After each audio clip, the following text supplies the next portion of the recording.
Probably. Welcome, everybody, to another episode of Dungeons & Dragons Waterdeep Dragon Heist. And I am Valen, the Dungeon Master. I will be guiding everybody here through this 5th edition adventure today. And While not leveling us up. What's that? While not leveling us up. I'm doing my best not to. And we'll be introducing everybody here first, and then we'll do a little bit of a recap. So, starting off at the top right here, well, actually top middle is what I'm going to say. We've got Robin. I do see a cat. I do see a cat too. Mm-hmm. Oh, bye. So, Okay, back on track. Vern Riker, Human Ranger. Yep. And then next to them we have the monkeys, Lissa and Mr. Monkey. I pushed the button for you. I am a good husband. Well, I gotta choose the character I'm playing first. You are playing the cleric. What's her face? Paladin. Natea. Yes, Natea Cloudbane. Yes, I am a paladin, actually, an Azmar paladin. That's not spec'd for anything useful with the undead. I'm very useful. I keep you Not alive. against the undead. I want to keep people alive. Beside the point. It's a cat that likes to stab things. And your name is? Snook. Okay. Stabby tabby. And Lissa is a little bit under the weather. She was graceful enough to still join us, even though she is in the middle of a full-blown cold. So thank you, Lissa. Yep. It's wrapped in drips. It's a super flu. She's going to die. Patient 0. It's not officially a cold or a flu or anything until you pass it on to those that share the house with you. The cats have been sneezing. Well, considering you're playing one, I'll accept that. All right. Next to them, we have Kashka. Hello. I'm playing Grifola, a deep gnome warlock. Okay, and there you go. When last we left off, the party had been wandering about the town, getting into all sorts of trouble, and they are now currently, actually I don't know if I pulled you guys back here or not. We are on the wrong map. Let's pull you over to Troll Skull Manor. There we go. Oh, that works. And Wait. you guys are all kind of gathered around a table. We've got this lady, her is basically Matilda, the medium. Oh yeah, that's who it was. Okay. Who was hired by your friendly neighborhood loafer / self-promoting bar-going friend. Volotham, Gedard. Anyway, so he hired her to help you guys out with a potential poltergeist-type infestation in your new townhouse / Troll Skull Manor and Tavern. And she showed up at the witching hour, or about midnight-ish. Set up a table. You guys have an ever-burning Vern's ever-burning torch on the table, which I kind of drew a circle in the middle to represent that. Hopefully you guys can see that. And you're all sitting around the table. I believe you're all holding hands. She started her ritual, and We were singing Kumbaya as well. What's that? So we were singing Kumbaya as well. Indeed. And she was able to gain special spectral powers from such song, granting her blue light coming from her eyes. And, oh God! And it was basically her form started looking somewhat transparent, and she was also kind of like another being's image was doubling over hers in a ghostly form, which seemed to resemble the poltergeist form that was seen earlier by at least one other person in the group, being Natea. So, we left off with the activation of this ritual. She asked that you be kind, that you not piss it off, and that you try to just ask questions. And currently, she's just sitting there. I know that Grifola was a bit taken aback. Smoke, I think you had said that you wanted to roll an insight check at some point to make sure that this wasn't like some kind of fake, or she wasn't kicking the table or some kind of fake medium Oh. type stuff? Oh, absolutely. Every perception and investigation check I can roll. All right, so you go ahead and roll. Let's see what that would be. That would be insight. Is what we're going to do at this point because it's pretty obvious you can see. All right. This looks, as far as you can tell, to be pretty genuine, of some sort of focusing of this undead thing. Now, if it is an illusion, you're not able to tell for anything that you can tell, not from what you've seen before. And you have seen illusions in the past. This does not seem to look like one. And the table's not being kicked. All right. So currently she's got like the light coming from her eyes seems to like fade and just kind of like give off this faint glow around her entire body, but it's not really her that's glowing as much as it is this apparition's form that is also kind of inhabiting her space. And it's just sitting there kind of like fading and slowly like fluttering and moving, not doing anything. What do you guys do? Okay. I guess since I saw it first, I'll just kind of look at Griffola. I'm like, that's the thing that I told you that I saw the first time. And I'm like, man, this is weird. I'll just ask her, do you have a name? And I'm just gonna say it because it's like two people at this point. The poltergeist seems to turn its head first, and her face seems to turn ever so slightly second, like it's a split second behind, like it's pulling her face as it's turning its face. And it mouths a word, but it comes out in her voice. Lif. Say again? Lif. Lif? L-I-F? That is what it seems like, yes. But it's said in a very, like, faint, ghostly tone. It doesn't seem... It's definitely the dwarven woman's voice, but it seems to be kind of unearthly in how it sounds. Okay. Lif. Okay. Are you trapped here? Can you leave, or are you trapped here? And you wait, and nothing happens. Does not seem to respond or anything. It's still looking at you, but it doesn't seem to make any response whatsoever.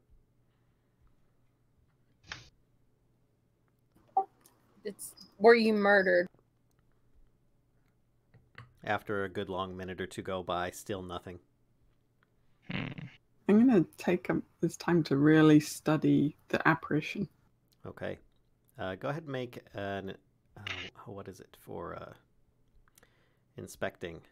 I'm trying to remember that. Investigation? Yes, thank you. Perception. Make an investigation check, please. Can I make a perception check? Yes, you can actually. One more.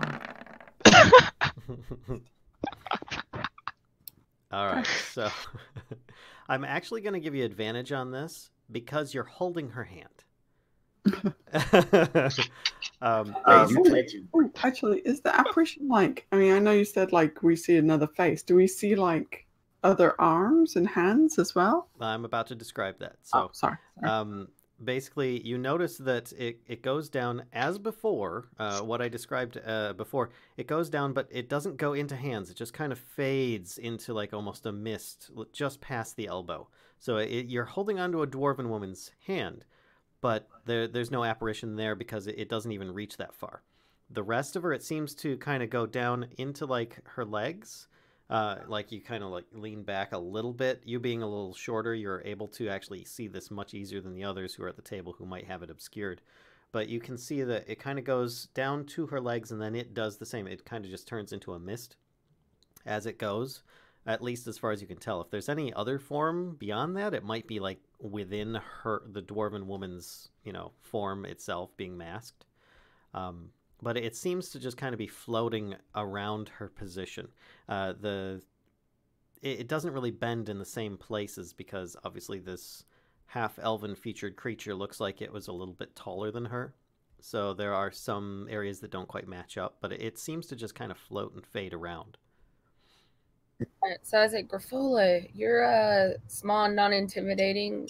You ask it questions. Maybe she'll respond to you. What language were you asking the questions in? Common. Common. Okay. I'm gonna say maybe she doesn't speak common. But if that's the case, I don't think I'll be much help. Well, she did reply to the name. Did she though? Maybe Lif isn't a name. Yeah. Maybe it means get out, bitch. Actually, as you guys are talking and saying all this, slowly the being is like watching each of you, like watching each of you as you're talking. I'm gonna try like speaking to her in Gnomish. Okay. Be like, "Hello, my name is Grafola." Okay. And I'm gonna say, can you give some kind of acknowledgement if you understand us? And there's actually no response from it. It seems to just sit there. I'll try again, and I only know Celestial, so I'm just like, we'll try this, and I'll just explain to her. Hello, my name is Natea. I'm sorry. I took the cold medicine. My name is Natea, and can you understand me? And you're saying it in Celestial? Yes. Okay. There's no response. I'll try in Elvish. What do you say? Do you understand me? It actually looks at you and says, yes. Hey guys, I found something. It speaks Elvish. I just look at you. I'm just like, go figure. It's a half elf. I will volunteer a little bit of information. The first question was asked in common, "What is your name?" and it answered. Maybe it just doesn't like me, or Grafola. Obviously, it doesn't like Grafola through coal and crap. And I look at Smoke. I'm just like, don't even just. Maybe she was a thief. We can use the thief's cant. Good luck with that. I said, okay, well, I just, point at Vern. I'm like, well, guess who gets to talk to her now? Dang it. Just find out any information you can. I mean, we need to know. Ask her why she's here. Yeah, ask her. Okay, continuing in Elvish. Why are you here? Just kind of actually looks at you and tilts her head. You're in my house. Good point. How did you ask her how she died? Ask her how she died. How did you die? I take it you're relaying the answers back to us as we. Yeah. Okay, because I'm Does not in my order. That's one thing. This way I don't have to keep going back and forth type deal. We'll just have fun. Grafola, you said that to Vern. Mm-hmm. Looks over at Grafola and says, "Why are you in my house?" Because you're dead. Wait, did you say that in Elvish? Oh, she's speaking it in common. Okay. All of her answers have been in common. I'm gonna kind of cover my mouth a bit and be like, guys, I don't think she knows she's dead. I'm just like, Lady, you dead. She just sits there. How long have you been here? And you actually, Natea, you feel like a slight jerk in the hand that you're holding. And you actually see the apparition's arm kind of like move up a little bit, but obviously there's no hand or anything. It's just kind of like the arm moves up.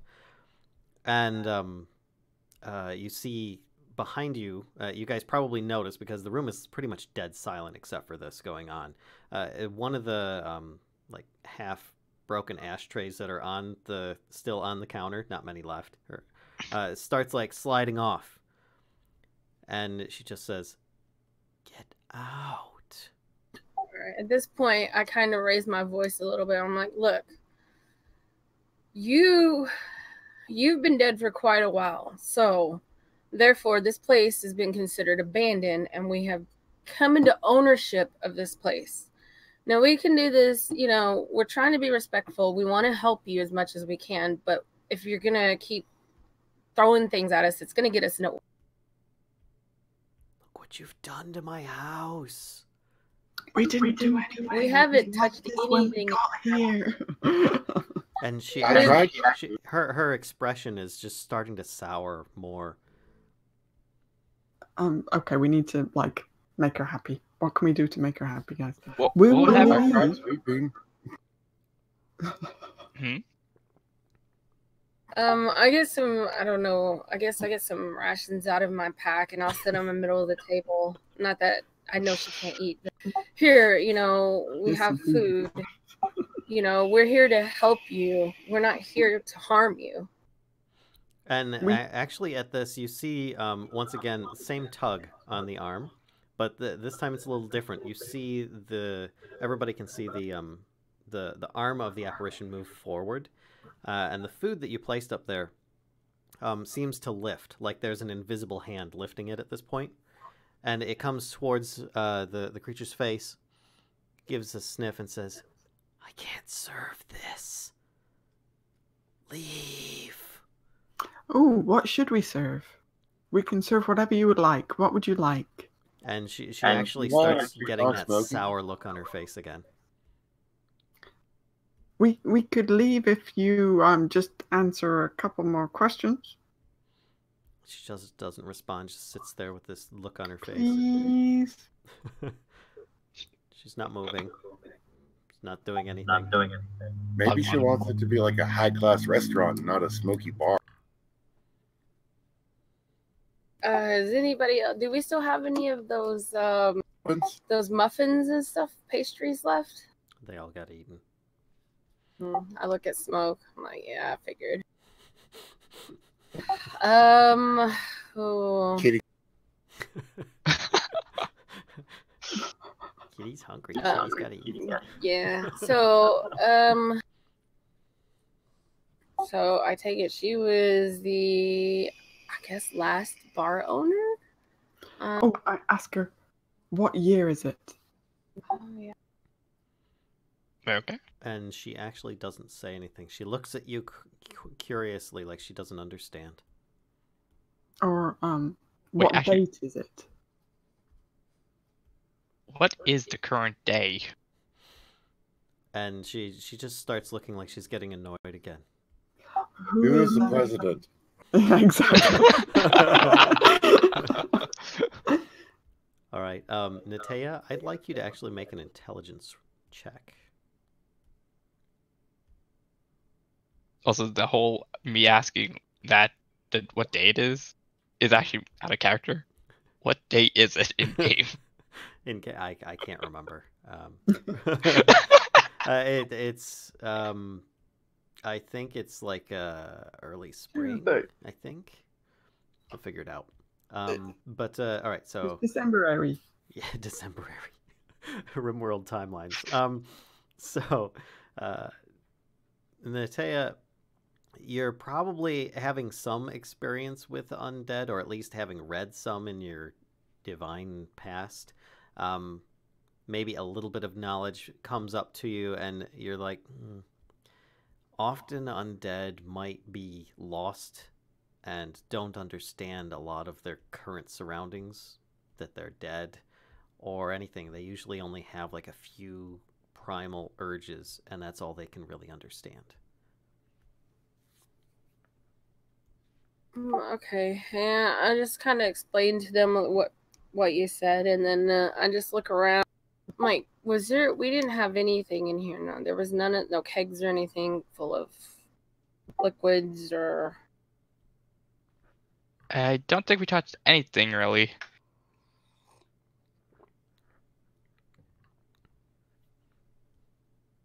So unless someone else came in during the time we were gone, nothing should have really moved. Riker, maybe she just thinks you're cute. Yeah, primal urge. Yeah, with 3 Fs. Smoke, I'd like you to make a perception check. You I actually... see all. I know all. Oh no, that's a good roll. That's not the best roll. But what you do see though is that Lift still seems to be sitting there calm and just listening. But the dwarven woman looks like it's starting to take a toll on her. Suck it up, Buttercup. Let's do this. Yeah. Too bad for that rude little medium. I want to do this. Out of Hello, character. ghost lady. How You- can we help you, please? Out of character. You know, having the cat actually do the whole, oh, there's a person dying there, doesn't really result well in that person's well-being. He's got 9 lives. What does he care? For my purpose, you may have to die. No, he I'm empty. sorry. All right. So what was it you were saying, Smoke? I'm sorry. Oh yeah. How can we help you, please? Sorry, little dwarf lady. You're toast. What do you mean by that, Smoke? Lift just says, you can help? And it just looks confused. Talk to it then. I can help. I can always help. I'm a very helpful little kitty. I can't serve this. And it repeats the exact same thing with the She's stuck in a ration loop. again. Looks like it's reliving a few seconds ago, the same thing. Maybe this is like the moment that she died. Like, something like that. I can't serve this is like, the sentence before she was murdered horribly. No, maybe she was like a Gordon Ramsay. She's like, I can't serve this. And she put 2 pieces of bread on someone's head and called them a stupid sandwich. And so we need to make something really good. Who can cook? None of us. Nope. Okay. It's a secret Natea recipe. Yes. Yes. It's fried tip of the tail of a cat, but he doesn't know that yet. So I'm gonna. I guess I can make hairball. gross. I'm going to look. I just want to look at the dwarven lady as well, because checking her grip, it's getting tighter or whatever, and Yep, it is. jerking around. It is. So, She looks like I she's wanna- starting to strain a bit. Okay, It's I'm actually gonna tell somewhat everybody. obvious. The rest of you probably would notice as well. Yeah, I'm gonna say we need to stop. We probably need to stop here. We're not gonna get anywhere, and it seems like she's stuck in some kind of loop. So I think what will make her happy is more than likely if we can get this up and running, or maybe bring some kind of nice cooked meal. Maybe that'll help her. I'm not sure, but I know that she needs to stop this now, because if not, Ooh, can our we do seer mystery may, baskets? good lord, our seer may be stuck with her. If the seer stuck with her, then she's gone. So let's keep going. Do you prefer vegan, not non-GMO, organic, farm to table, perhaps? She actually So- looks like the ghost and the dwarf are actually getting closer in their alignment. So, Okay. how do we end this? We I'm let just the ghost going take over. to. No, we're not stabbing anybody. I'm just going to start talking to Matilda. I'm going to say, Matilda, can you come back to us? And I told the Lift, I'm like, you're free to go. We'll figure out how to help you, and then I'll just continue to talk to Matilda. All right, and you actually hear in straight up Matilda's voice, very strained, but it sounds like her this time instead of someone talking through her. She speaks out loud and says, "Go now."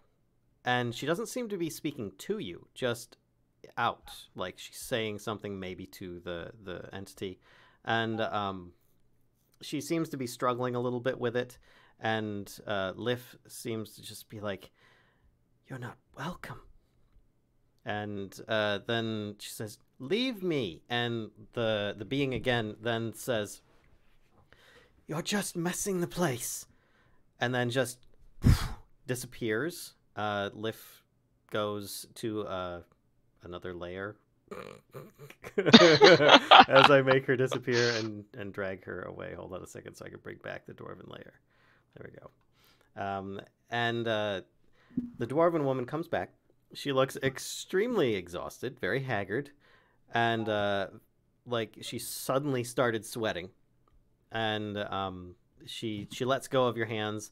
The bluish light in the room disappears. It's now just the light from the ever-burning torch on the table. And she says, and she just kind of looks around for a moment, looks at each of you and says, "It's still here, but seems a bit quieter for a time at least. Did you find out the information you needed?" Nope. Kind of, but not really. Well, I hope that you're able to at least piece it together. Perhaps you're able to learn more over time. I feel that as the ghost has done with me, I feel this interaction may have drained it as well. I think you'll at least have some peace for a time. And I think I might take my leave if you don't mind. I've got the carriage waiting for me out there, because I know I wouldn't be able to make it back. And she looks like she's almost falling asleep as she's saying these things. Yeah, I tell her thank you, ask her if she needs assistance to the carriage. And she definitely says yes. I could basically just pick her up and carry her. Yeah, not a problem. because she tries to stand and almost falls off the stool that she's sitting on. There's a carriage out there that was the one that brought her up, apparently. And the driver is already aware where to take her and what to do. And it looks like it might even be a relative of her. It's another dwarf looking younger, perhaps a son or something like that. And so Gross. Yeah, just Our take her out. dwarven drivers. Yeah, I'll just carry her out to the carriage and and help her in and tell her thank you again for helping. We've got bits and pieces. I'm afraid she's stuck in a loop, but we'll hopefully be able to figure it out. As you're saying these things to her, she's trying to grasp it, but she actually falls asleep as you're saying them.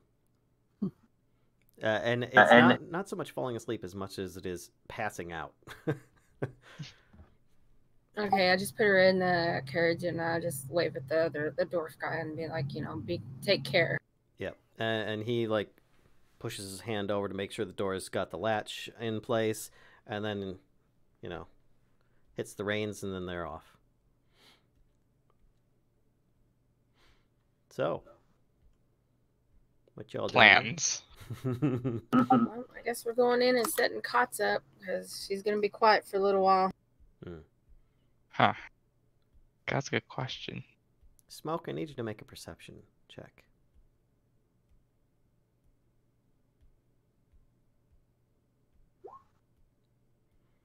You can smell a cat. Where? Maybe just outside the door. All right, I go check it out, of course. Okay. There's actually a cat sitting there. And it's this little black and white tabby. And it's just a kitty cat sitting next to the door. Why, hello, little fella. And it actually speaks back in common and says, "Hi." I What's know that? Smoke and Door walk over relative to yours. And then it says, "You're not who I'm looking for." And then just takes off. Chase that cat. Oh, yeah, I'm after it. I see Smoke run out the door. I'm like, what was he doing? Where's he going? All right. Make a Cat. dexterity check.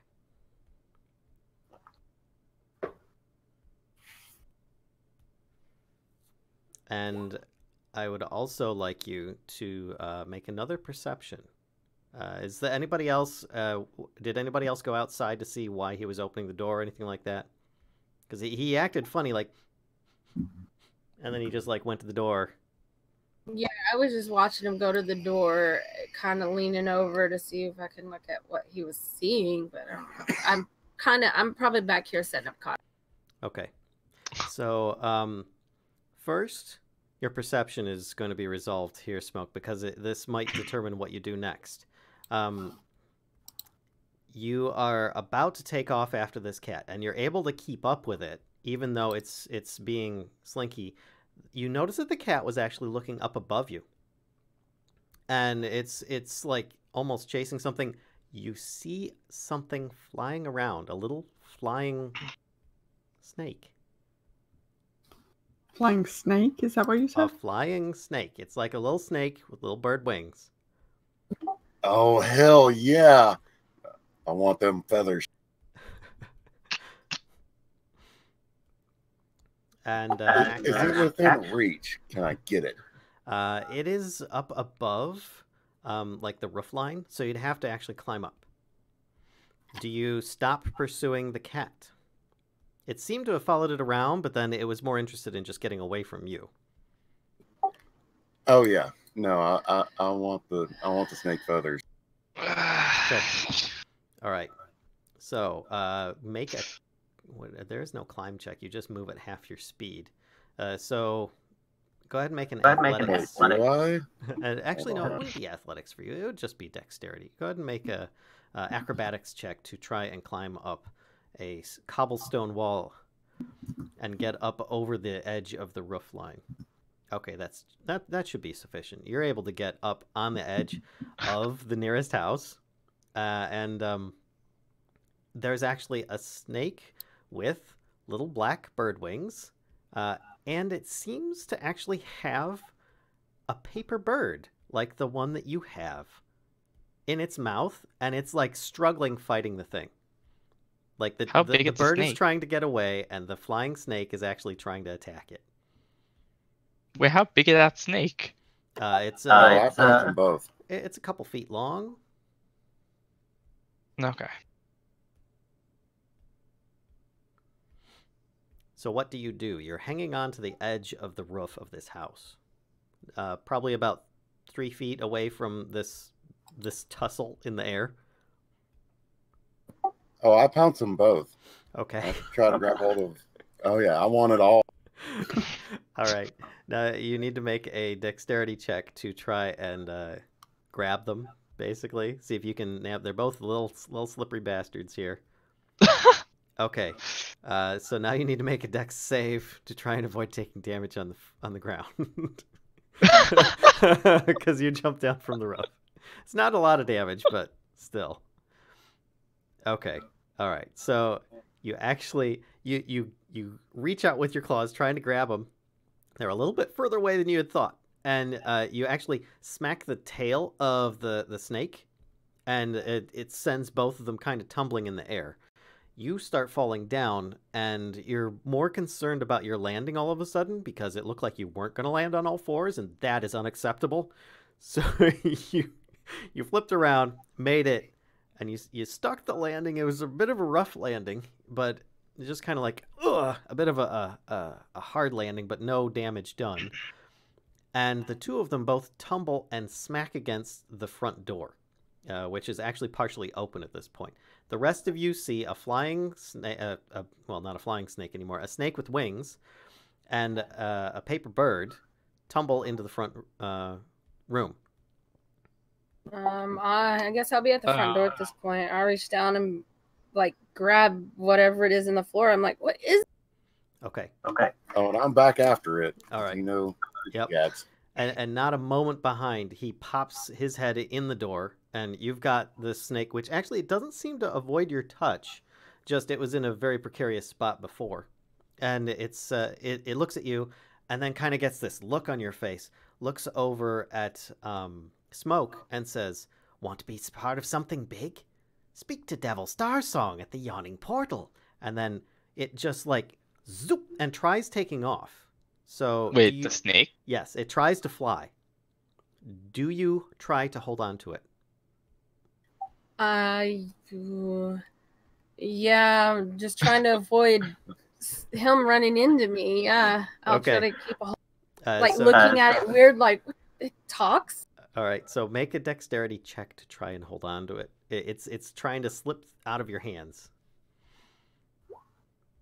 Okay, you actually hold on to it. It goes like, and just kind of like stops, and it's like trying to fly, and it just kind of like is hissing at you and stuff, and it's trying to fly away from Smoke. Meanwhile, magic. Meanwhile, the paper bird, it managed to get out of the jaws of it when it started talking. When the snake started talking, saying, "Do you want to be part of something big?" Which I can repeat that stuff if you want. And the bird actually like starts fluttering over to what's your character's name? Vern, and just kind of like slowly flutters down into your hands. I open it. It was Devil Starside, right? It was Davil Star Song.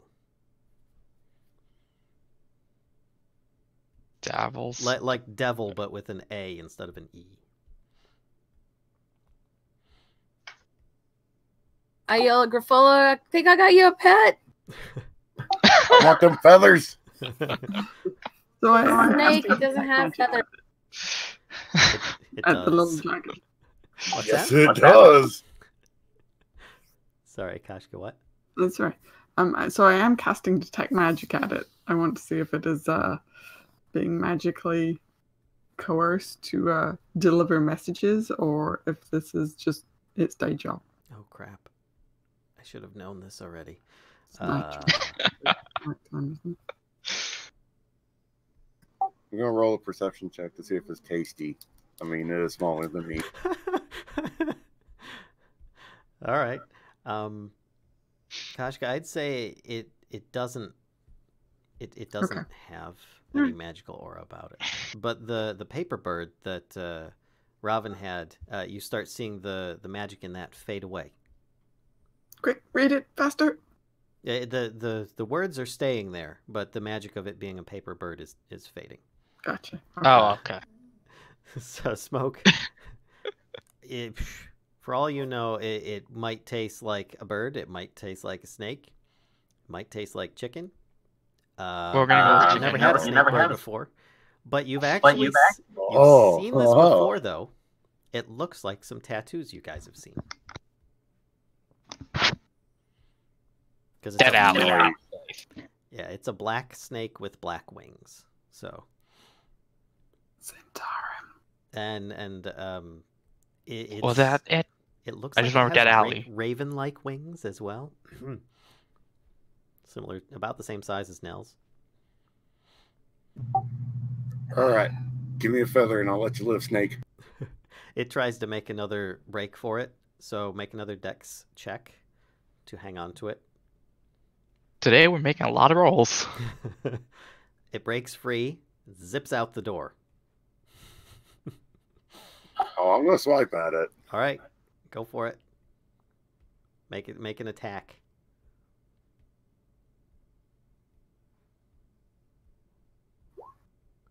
You miss.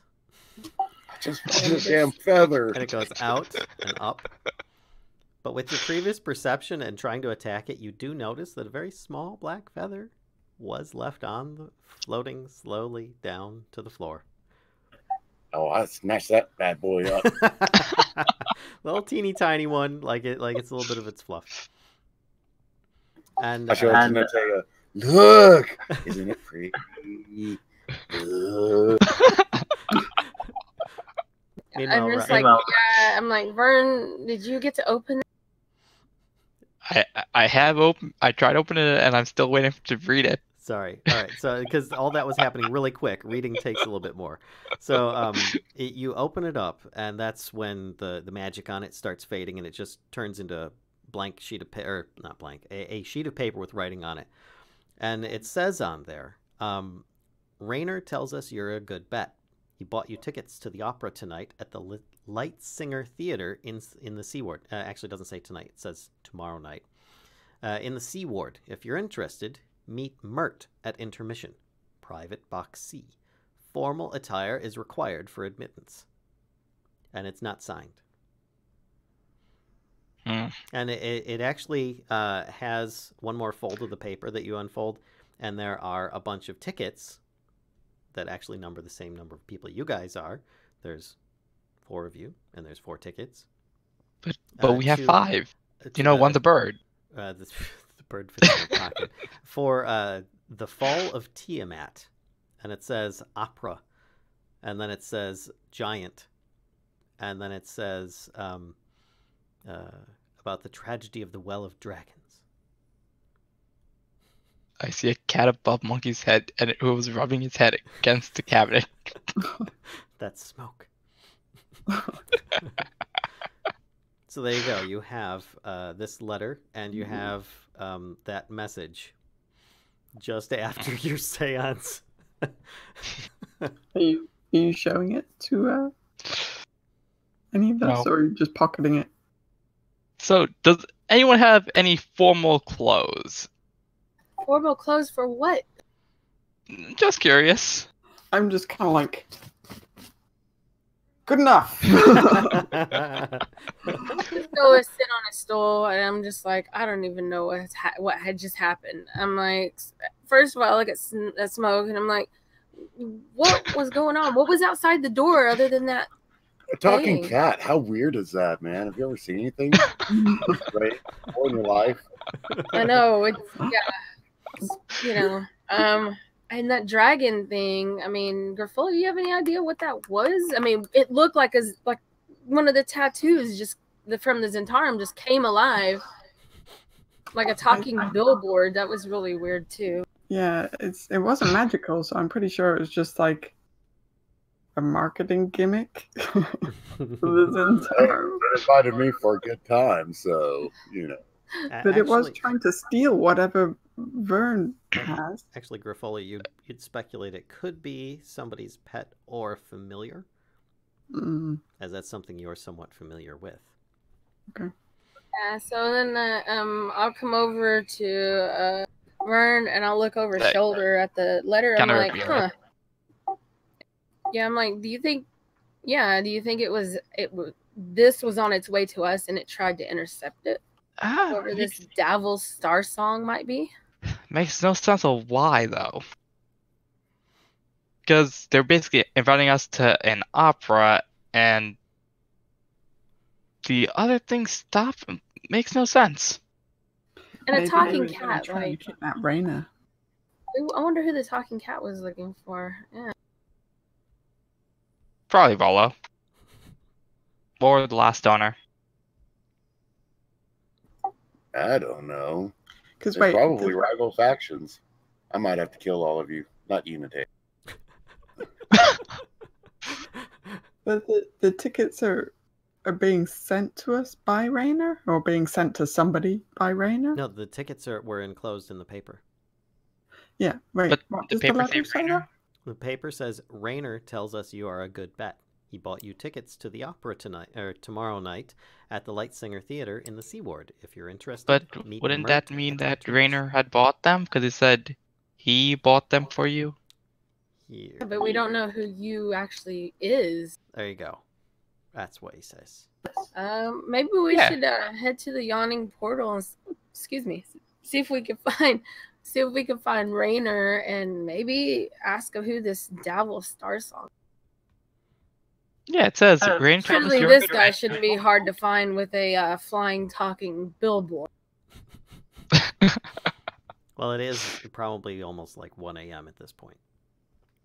So we need to get some rest. We can go first thing in the morning if you guys want to stay here. I mean, it's obviously quiet. There's nothing going on right now. Yeah, you guys actually can hear a really loud and a loud bang. It's not our cat, right? I go check it out. It was I'll take actually that. just echoing in the distance. You don't know where per se. It's just outside. You hear that. And then someone else going, "Darn cat, get out of here!" That might have been our cat. I bet it is my cat. So I take off. No, I grab his tail before he can get out the door. I'm like, no, you're staying here and we're gonna rest and we're gonna go to the yawning portal for a second. I think we need to go shopping first thing in the morning, because if I'm going to the opera, I need something a little nicer to wear. We'll also get you a pillow. I just spit on my hand and wipe it on the elbow of her coat. I'm like, you're good. And then that's it. Everybody gets. Ew. Mom spit. Your phone was deflated. Can get a dress or something. Well, I just point at Smoke. I'm like, he cleans himself all the time. I mean, I'm sure he might help you out. Nope.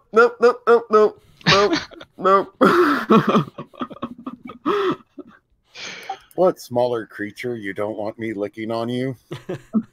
Nope. I taste really bad.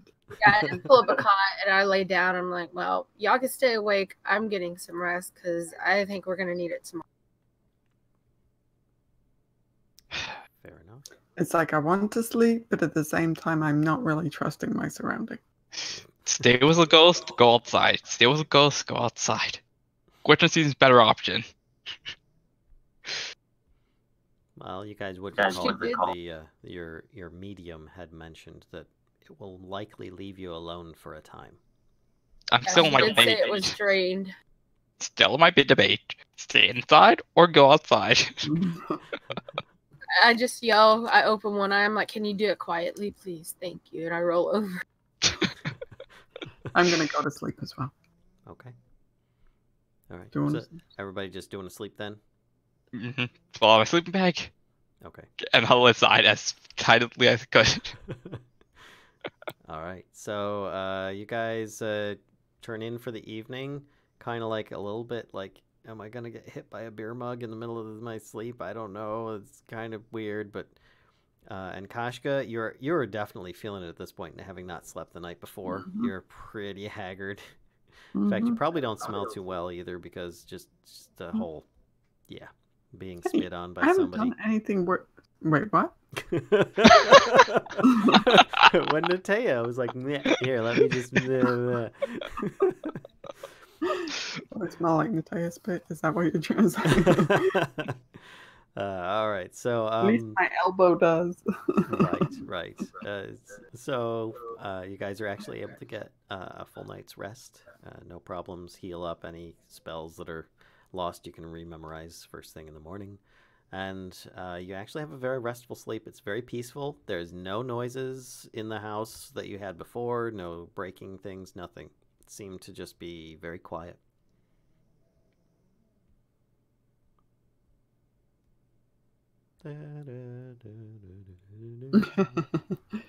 I need breakfast and I need a dress. Okay, I guess. Dress. Yeah, I'm like, I guess we're heading to the yawning portal, or Yeah, stop first, somewhere then on the it's- way and look for clothing. We need to find out as well, like where we can find. Maybe we could find some like. Do you think they keep records of who owned what? And maybe we could go back through those records and find out They when might. a half elf who was named Liv owned Troll's Girl. Oh, yeah, when are we supposed to go back to Steam and steal for items? Oh yeah, that's a good question. I don't know. When were you supposed to go back? Was it? Today, I believe. It was either today or tomorrow. I could very easily just I be think it was thinking today. Stardew. I mean, it's just around the corner. We can run over there first, and then we need to find a cookbook because apparently Cliff wants vegan. If we're going to get a cookbook, we also, should get ingredients.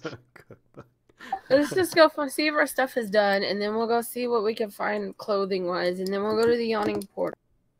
And Grafola's gonna eat one of y'all's legs if we don't feed her. So. All right. So you guys heading to Steam Big and Steel toothy first? smile. Yeah, we're gonna go by the steam steam and steel first. All right. So you guys head out. You just pretty much head down to steam and steel, and they are open. It's pretty much early morning. You guys might have had a little bit of a lie-in because you're pretty tired from the previous night and having a disturbed sleep the night before. But it looks like they have been up since probably before the crack of dawn, and they're both doing work. It doesn't look like they're working on horseshoes this time. It looks like they're working on a short sword. But otherwise, they're there. You have Embrick and Avi are standing outside, just outside the front, working. Bing, Avi! bing, bing. And she goes, "Hi, how are you? We've got your things. Come inside." Nice. I didn't get to stab anything yet. The ghost wouldn't get into the dwarf, and then they wouldn't let me kill him. Oh, and she's got this confused look on her face. Sorry to hear that. Here's your stuff. And she just kind of like opens up the chest in the back with a key that she's got around her neck. And she starts taking out the different items. I'm trying to remember all the things you guys had put in 2 here. daggers Obviously, and a mace. we had the mace, My armor. And 2 daggers. armor, and 2 daggers. All right. So, what's that? Yeah, I forgot about his scale mill or something. I think it might have been scale mail. Who was getting the scale mail? Burn. Okay, yeah, and you were getting it silver dipped, right? Of course not. No, Mateo wanted her armor silver dipped. I knew somebody wanted their armor silver dipped. Okay. So all those items are ready and waiting, surprisingly. And it's actually more to the thing that this kind of work usually takes like 1 to 2 weeks. So just like these two apparently exceeded expectations on this and were able to get things done overnight. Now I think you know why they have such a successful shop here. So You two are amazing. So you guys now have your silvered items regained in your inventory. Natea, your mace looks so shiny. It looks amazing. In fact, it looks like he's recovered some of the lost detail that was in it from before. So it is renewed and glorious. Yay! I'm just looking it over, and I'm like, I remember what it looked like, before when the paladin that gave it to me had it. It was all nice, and it's just all the wear from when I've had it, and I'm just like not talking to anybody and just looking it over. Okay, so what you guys doing next? Got your stuff. Riker's getting naked so that Abby's he pretty can get happy. dressed again. What's that? Riker's probably getting naked so he can get dressed again. Nah, it's fashionable over some basic clothing, so they'd help you put it on if you wanted. Make sure that it fit, and it fits really nice. Now I gotta figure out what to do with this hide armor. They'd be willing to buy it off of you since it looks like it's... Oh, no, wait. It smells so bad. It smells like it's been dragged through the sewer. Did we get it cleaned? This is leather hide? Have you ever tried getting No, I'm sorry. I doubt we could find anybody that... maybe that... No, I'm sorry. We're not going to be able to purchase that. I doubt we'd be able to get any resale value out of it. It doesn't seem You need to at least salvageable. dispose of it. I mean, Yeah.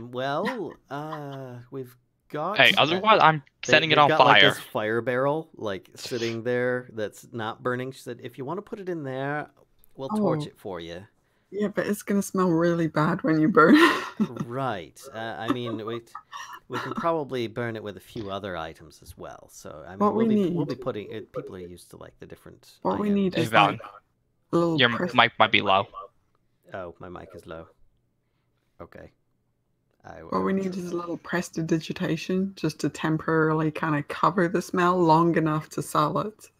That's the word. Didn't we get my arm that as well? What's that? When we were at the halfling's place.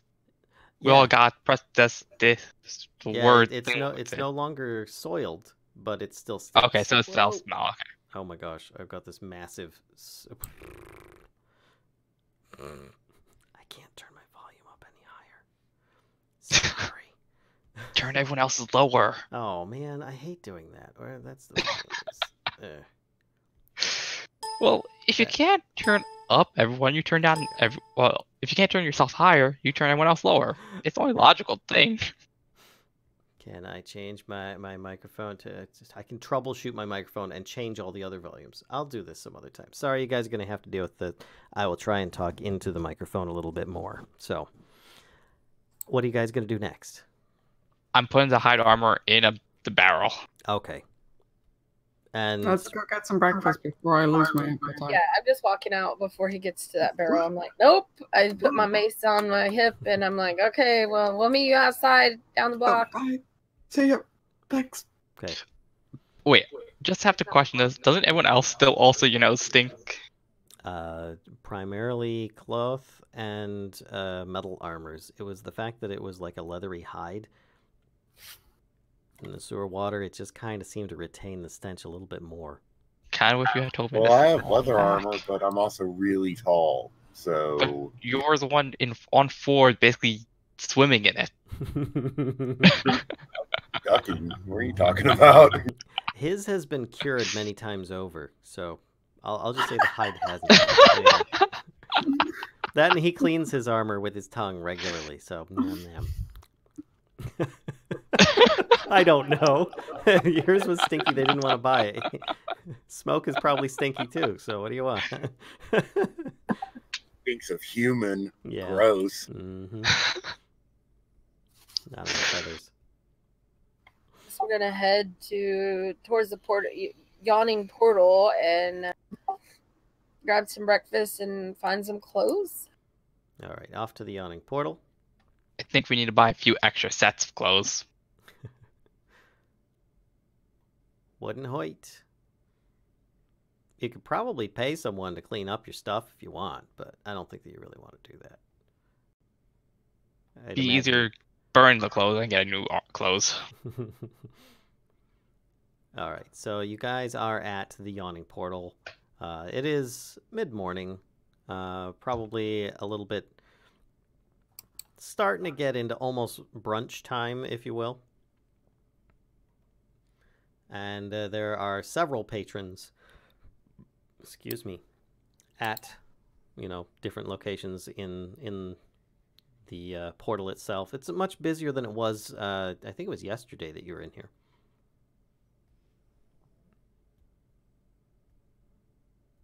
So what you doing? Breakfast. Yeah. Yeah, I guess we'll go sit at our normal spot and look around, I guess, to see if Bonnie's working, and we'll order food. She is. She looks like she's very busily helping other patrons. There are some other current barmaids around if you have an interest. Yeah, we'll just None of them actually seem to have noticed that you guys have entered just yet. See, we don't smell that bad. And we'll just flag somebody down and order some breakfast. Okay. Bet we would have been noticed if you had your armor silvered.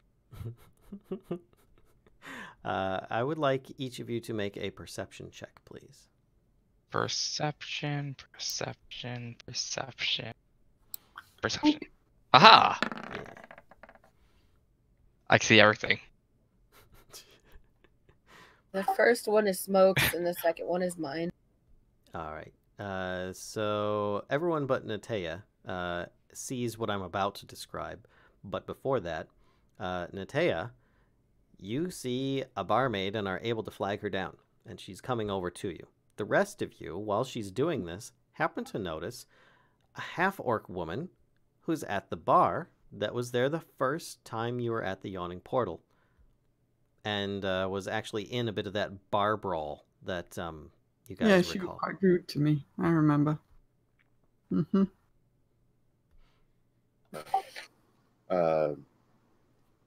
Yagyar?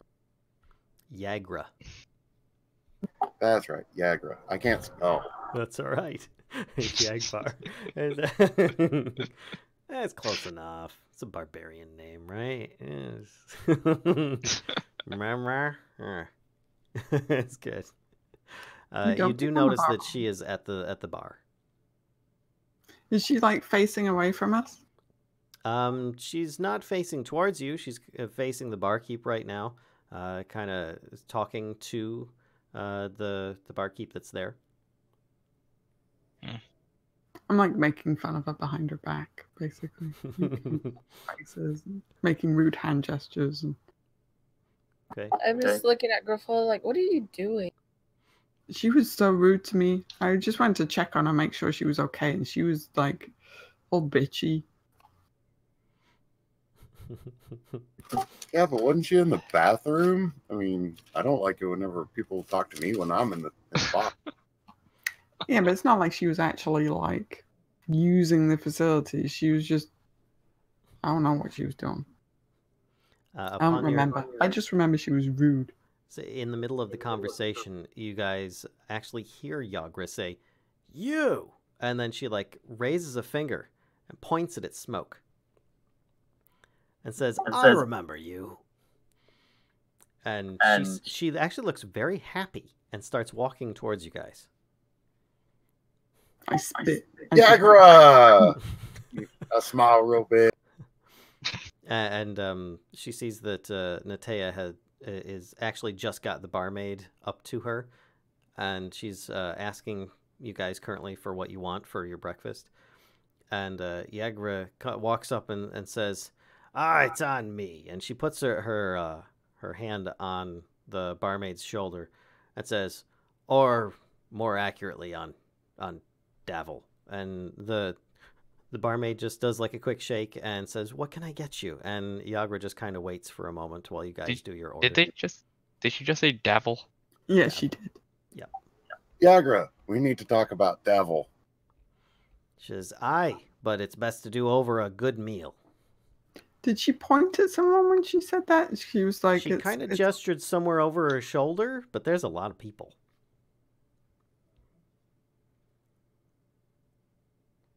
Excellent. I want some fish and eggs and an ale and a tea. All right. And the barmaid, she just kind of takes all this stuff down.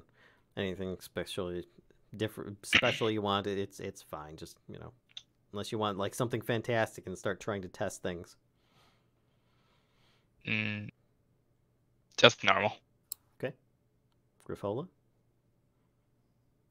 I'm like, yeah, whatever. I'm busy like thinking about Davil.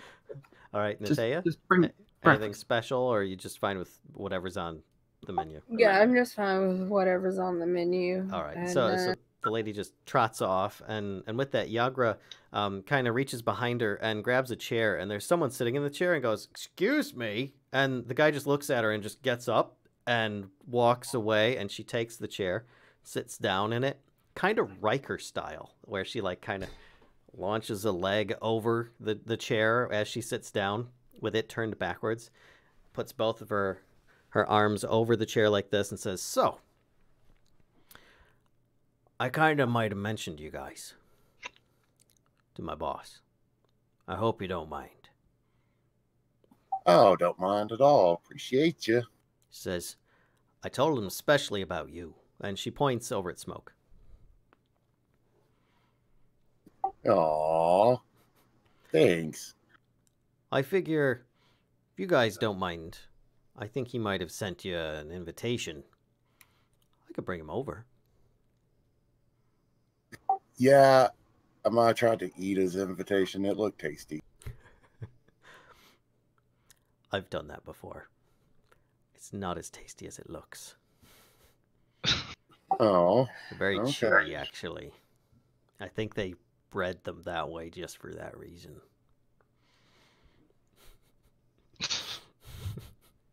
Well, carnivores be carnivores.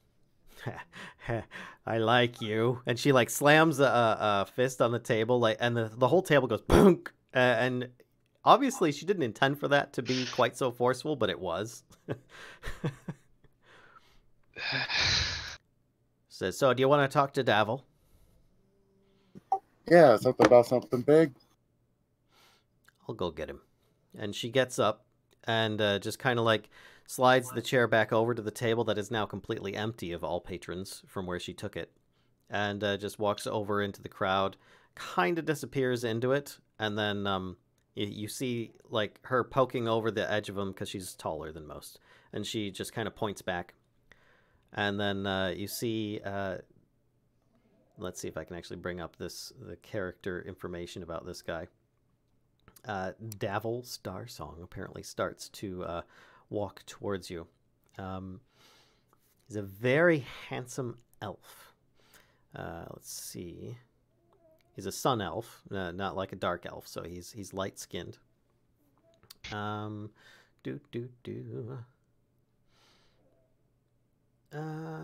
Doesn't actually say too much. Just like he's got very long, Legolas blonde hair. He's got kind of like blondish brown eyebrows that are very well defined. He's got the cheekbones going on. He looks absolutely gorgeous as far as elves go. Don't trust him. And he walks up, and he's got a very confident walk. He's got just like very well-kept clothes, and walks over. And as he is starting to sit down, and Yagra is like walking up behind him, she pulls the chair back out and places it under him as he's sitting down. Definitely. Oh, that's a boss. And she just kind of like turns her back to him and stands behind him facing the opposite direction. And he sits down and says, "Hello, I'm Davil. How are you?" Little hungry, but not too shabby. I'm sure the barmaid will bring you your food very quickly. And he just kind of like looks over at the bar, and he looks back, and you see like this little bit of a hustle starts picking up behind the bar as well. Says, "Not to worry, but I understand you folks have some talents.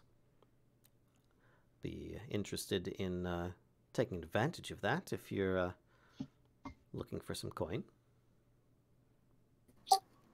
We're always looking for some coin, but what kind of projects do you have?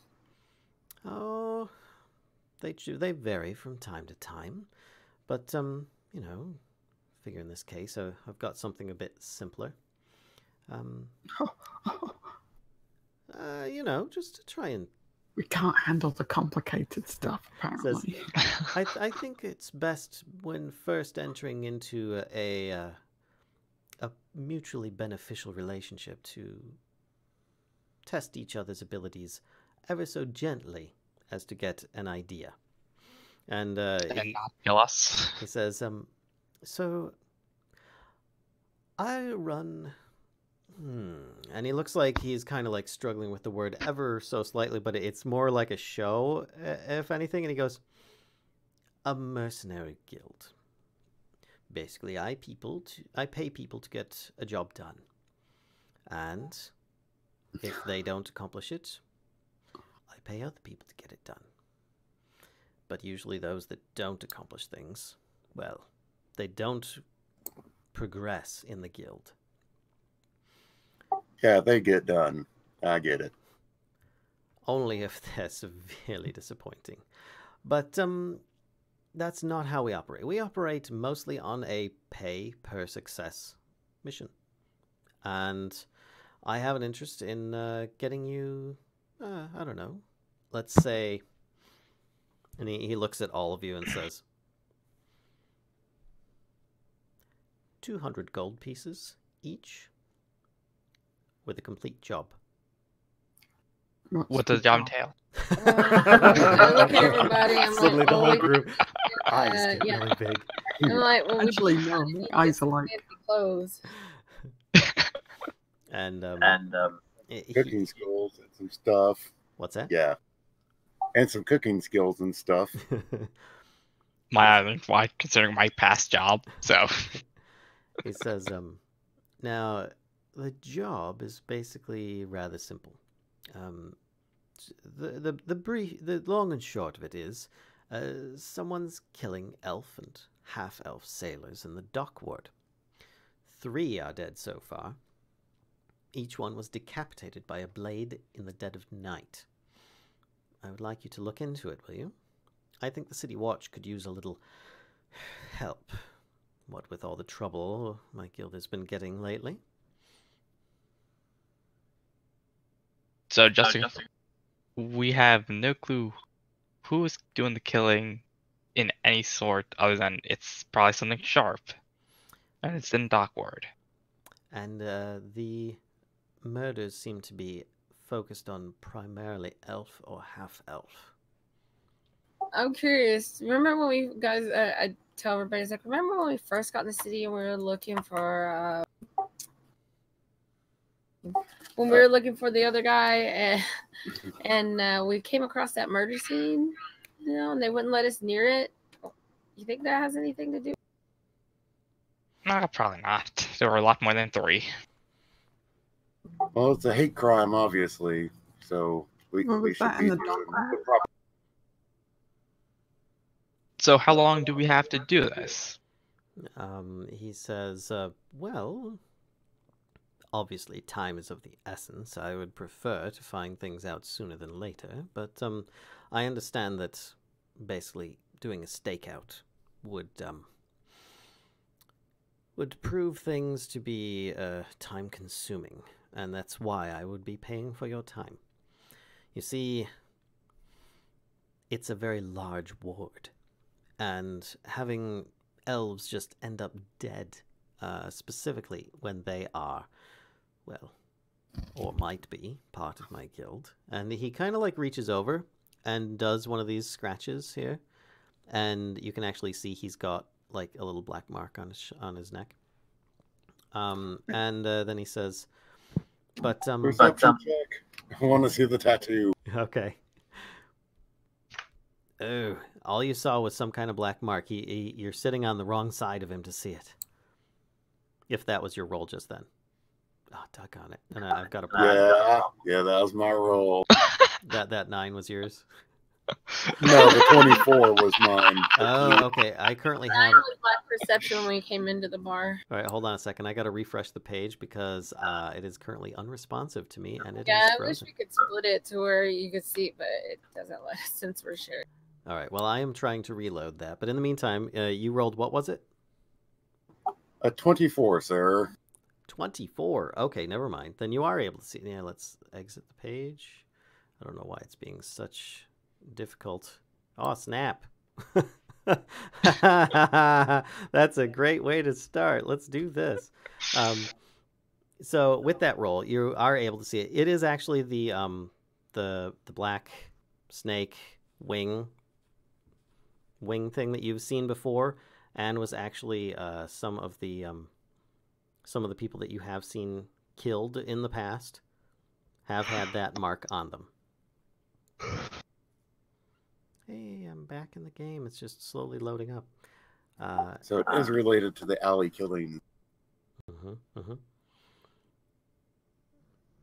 Interesting. Well, yeah, we came across when we first got to town, and we were helping a friend find their buddy, and we came across a crime scene, but they wouldn't let us get, of course, being strangers, wouldn't let us get close enough. But we got close enough to see, the markings. So he says, well, understand this. What I can offer is the 200 gold each for each of you if the information is found to be very useful and conclusive. If it is not, or just general "I saw someone in the alley" type information, it would be less lucrative for you. So, if you can find enough concrete information, I will gladly pay you for your time. Are you able to offer us any credentials that might help us gain access to such crime scenes? It would have been very helpful if we could have gotten perhaps a little closer to that body, but we're prevented from doing so. If we keep running into that obstacle, it will definitely make an investigation more challenging. Well, I can't say that I could necessarily grant you those permissions, and this is more a test of your abilities at this point, so I'd like to see what you'd be able to manage without raising too much ruckus. So, since the dock area is big, where do your people usually hang out? That way we can kind of narrow the search. Well, I can tell you that it is primarily the dock ward, or the docks itself. So we gotta a big area. So we have to cover the whole dock area, protect the elves while we're checking, and also if anyone does die, we can get close to them to actually gather information. Well, I would hope that if you're in the dock wards, that you would be able to prevent such things from happening if you're able. I mean, you would pretty much just be patrolling the area as it is, and if you find something curious, you might follow up on those leads. But considering the area, we can't protect everyone at the same time. Well, I'm not asking you to be a bodyguard of the entire dock ward. I'm merely offering a reward for information that would lead potentially to the stop of these murders. Also, dock. So, I mean, this is there it is. Fairly risky investment on our part, because we might spend a considerable amount of time patrolling the dock ward only to not encounter a murder. Perhaps Attempted murder. Or attempted murder even, yeah. Perhaps you can offer some compensation for the time that we will be putting into this, regardless of whether we're able to recover any further information. He says, but of course, I could offer you free meals here for a week. And he gets this smile on his face. Does that include board? Because, we kind of have... Well, I guess we have a manor. It's a bit haunted, but I guess it'll do. He actually says, I understand you recently became the new owners of... Oh, what was it? And Yagra says, Troll Skull. And he says, Troll Skull. Enough already. Good grief. Troll Skull Manor, what would be better than meals here? Because as you can see, sometimes it gets quite busy. And I would rather spend my time trying to get the job done instead of waiting for food to arrive. So what would be more productive is if perhaps you could engage somebody to cook at Troll Skull Manor a couple of times a day.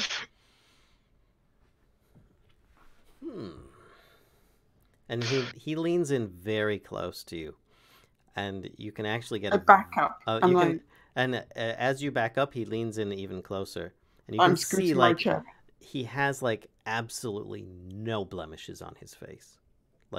He's like, you're in my bubble, dude. My reaction. But he says, I like you. And he just kind of is looking close to you and he says, not in that way. I don't do that in day. I see him leaning in and I lean in real close, like, what are we talking about? He says, I think I could manage that. And he looks over and says, Bonnie, could you come here? And Bonnie comes over and he says, I don't suppose that I could borrow you for, let's say, a week? And she just kind of like gets this big eyes, and she's like, but my job, I've got to keep up with my... He goes, I'll take care of it. They need a cook at Troll Skull Manor, up in the northeast ward. And she just goes, a cook? But and he goes, Bonnie. And she goes, yes, sir. And he says, do me this kindness. And she says, okay, all right. What about... And he says, I'll have it arranged. And she goes, okay. When?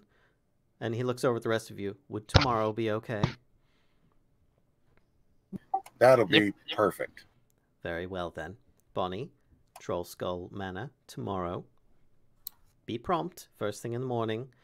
And he looks at the rest of you and goes, best to bring some food as well. I'll make sure you have provisions for it. There.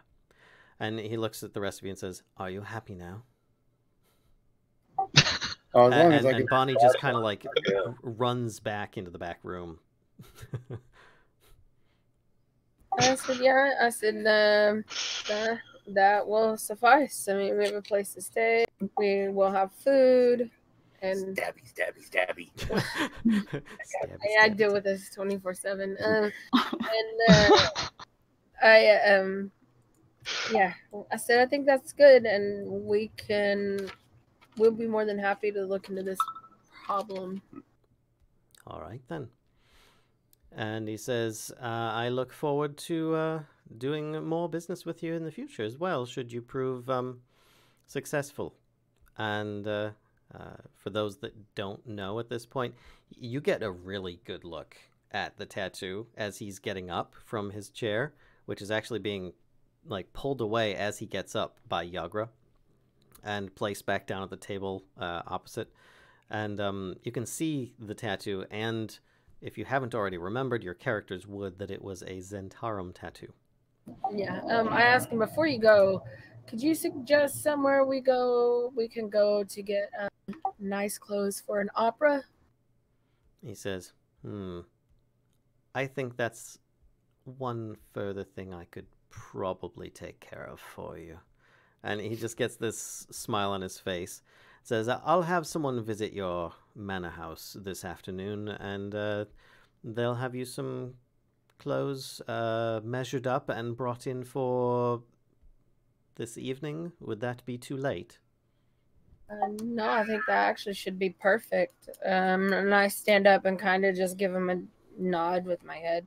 I said, thank you. He says, right. So, just be sure if you're wearing pleasant clothes that you aren't doing so on the docks. Your current look is probably a bit more acceptable. No, we got invited to an opera. I'd rather go stab people. And he goes, an opera? Yeah, I think that's where people sing when they talk. But I don't know. I think I'm going to skip and go stab people. All right. I'd like each of you to make an insight check at this point. You know, I just realized our character getting more and more in a sense of fancy. I mean, we obtained a manor. We're getting invited to opera. We're going to start wearing fancy clothes. So everybody but Grifola, sorry, sees Davil and Yagra kind of like look at each other, and like Davil communicated something to her quietly without saying anything, just a look. Obviously she understands. Says, all right then, I'll be keeping my eyes on you. If you need to speak with us again, please come back to the yawning portal here. I frequent here regularly, and if you can't find me, Yagra actually turns around at this point, standing next to him, and says, just look for the big half-orc woman and you'll find him. Subtle, I say. Very subtle. And he kind of does like this small bow and says, have a good day. And then turns around and starts walking away. Yagra Good to right see you there. again, Yagra. And she just kind of like gives you all like this kind of like little half wave as she kind of like walks away. I sit down and I look around. I'm like, did we just make a deal with the devil? Yep.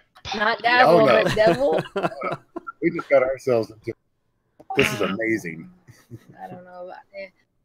And did you see that look he gave her when somebody mentioned the opera we were invited to? I was half expecting to have to kill someone at the opera, so I thought it was really convenient. I see cat. Okay.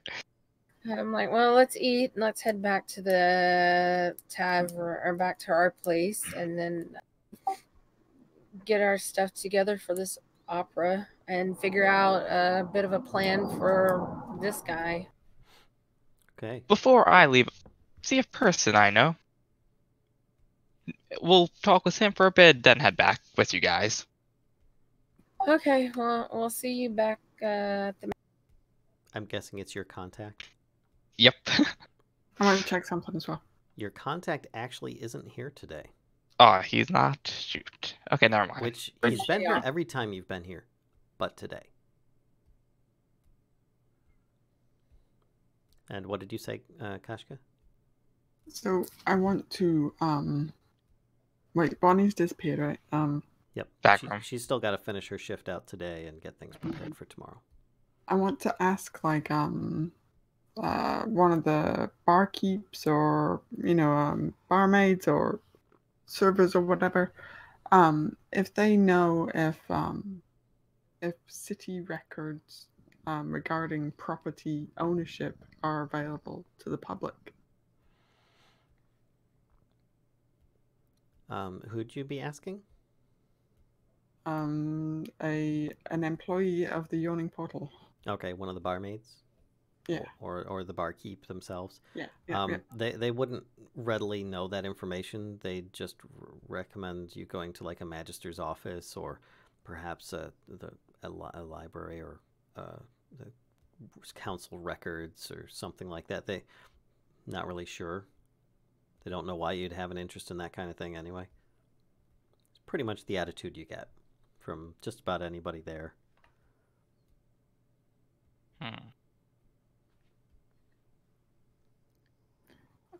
And what's his name? Devil has disappeared, right?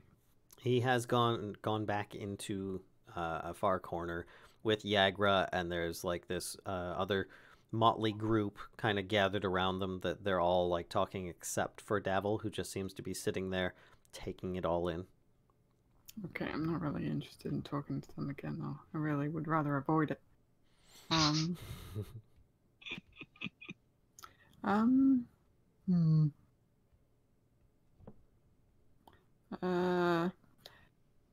On the way back to Trollskull, do we pass by anywhere that I think would be useful, or come close to anywhere that I think would be useful for this? One place comes to mind.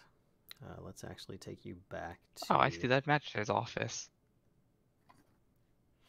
That was the one that you guys actually signed the deed. You, on your way back to Trollskull, along the streets and stuff, which takes you a while to get there, you pass by Tiger's Eye, which was the place that seems to find out things for people. Yeah, our little PI friend. He's nice. Okay. Yep, I will go in there. Okay. So he's got the bell at the front door. The door is locked. And okay, you're pretty much all traveling together. Are you going to like just turn and walk up there, or are you going to like just go up there as like encourage the group to participate with you? I don't mind. I explained kind of, I'm gonna ask these guys, see if they have any idea if we can find out if Liv was ever an owner of Trollskull Keep. Yeah, that sounds like a good idea. I almost forgot about that. Yeah, that actually is a good point, but... I know. I shall do my part by trying to clean some more, and then that way I can take a nap and stay up late tonight, so I can hang out. All right. So you go up to the door. Door's locked. Bell's there. Okay, ring the bell. Ding ding. And then, not a moment later, you hear the door click, click, click, click, and then the door opens up quietly, and the same face peeks out, and says, "Come in." And he just backs off, allowing you guys to come into a small room that seems to just be like more or less just like his office. He's got like a small desk in there, but there's not much else. Just like stuff for official business, but it seems like there's another door that goes into the back, and that one's got locks on it as well. Mm-hmm. I say, I'm just looking for, it's not, I wouldn't think it would be a secret, but do you happen to know if the city of Waterdeep keeps records of property ownership? Well, what is it you'd like to find out? Previous owners of the property we are now owners of. And he raises an eyebrow and says, "Troll skull?" Yep. They do have some, but there are restrictions on the access, usually to nobles. Is this information you could procure? For a nominal fee. I don't see any particular difficulty in obtaining the information. So then the fee would be very insignificant. Potentially. How much are you talking about? What would you like to know? Propose a figure. Well, I'd like to find out what I would be looking for first. Previous owners of the Liff, specifically. Specifically, maybe by the name of Liff? And he says, "Any other information about this character?" Hold on, time for a minute. Half-elf? Female? I could see if I could find out about that.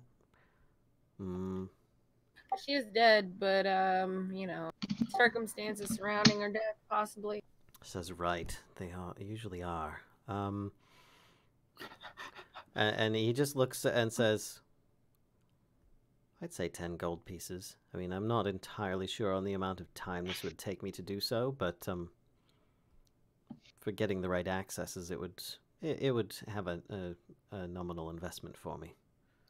So if you are to find out, are you just going to be able to say yes, she was an owner, or no, she wasn't, or do you think there would be further information about this person available? I would get you as much information as is available in the city records. If you wanted me to pursue this half-elf Liff character that once may have resided at Troll Skull Manor, I could pursue other avenues, but that would take more time and investment on your part. Okay, so maybe let's start with if she was an owner and what information that comes with, and we can go from there. Says, "Very well. And not that I demand any payment up front, but I do need to see that you have the ability to pay. I understand you own the manor house, but do you have the coin on you?" Yes, and I say, and actually I'm happy to give you 5 now, and then 5 upon delivery of the information. He takes the 5 and says, "Thank you. This will be the minimum that I will take from you if I do not uncover anything." Wait, minimum if you don't discover anything? I've had people ask me to find information out on fictional figures before. Okay, fair enough. All right. But On you go. wait. But even if you don't find any, you would still get charged more? He says, "Do you think that I run an irreputable business here? I've been successful for quite some time. I do not rip people off." I'm like, Vern. I got my hand. I'm like, well, thank you for, helping us out. Just extend my hand to shake his hand. And he kind of like looks at your hand and then just kind of does a nod instead. It doesn't extend his hand. he says, "Thank you. I don't like interaction in that manner, but I appreciate the offer. I wish for you a good day, and thank you, new neighbors, for the business. I will see if I can get this information back to you. I don't have anything on my schedule for this afternoon, so I hope to have it to you before this evening." Fantastic. Okay. So we, Yeah, we should be at the manor. We've got some We stuff to should- do, all that good stuff. So we should be there. Very well. All right, have a good day, and I will grab Vern by the back of his shirt and pull him.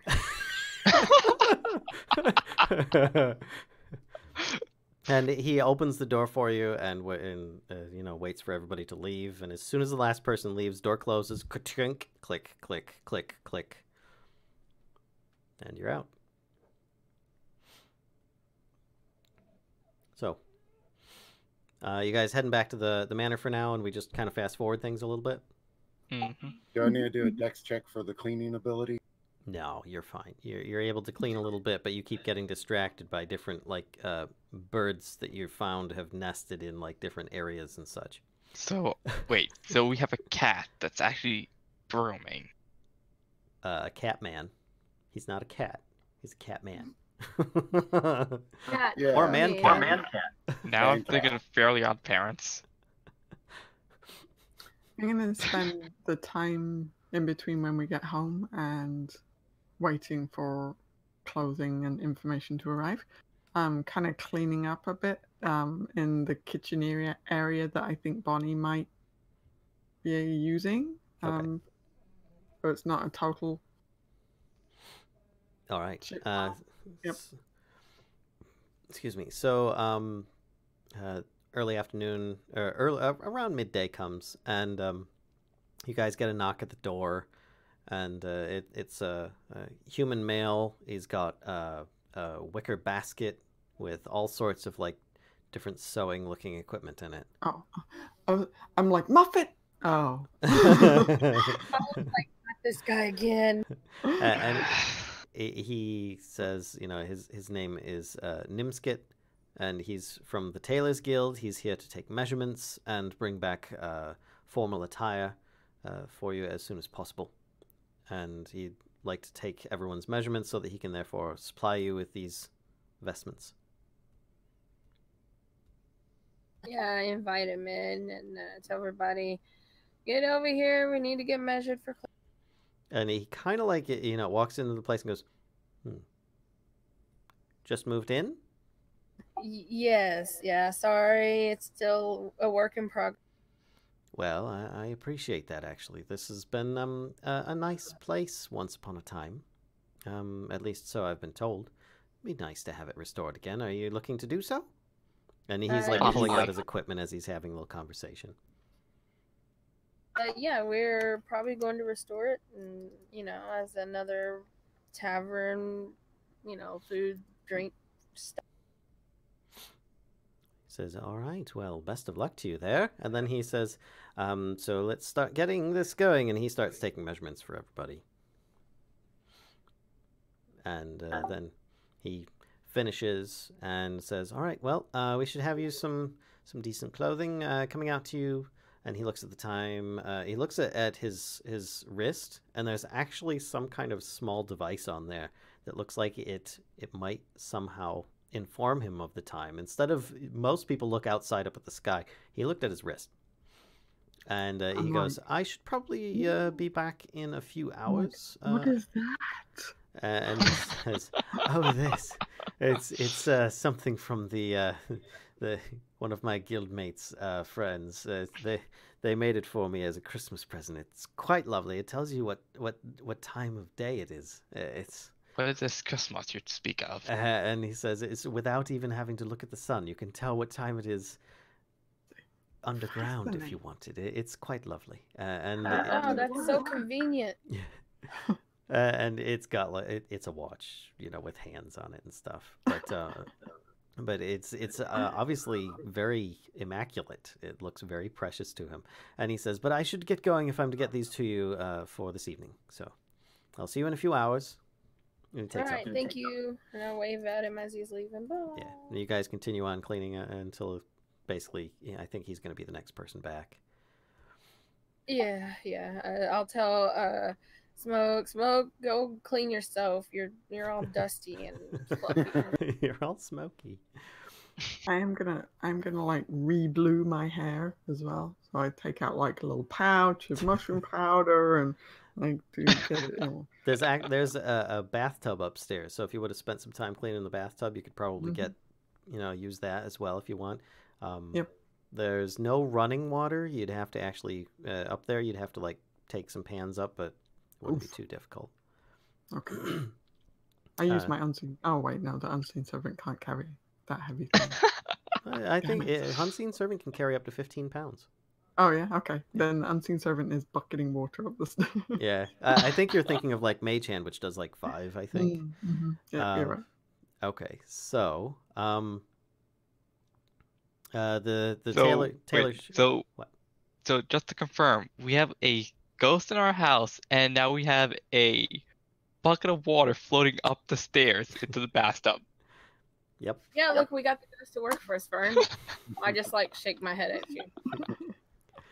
So a few hours go by, and the tailor shows back up again, and it's got some clothes that are nicely folded and everything like that, set for each of you.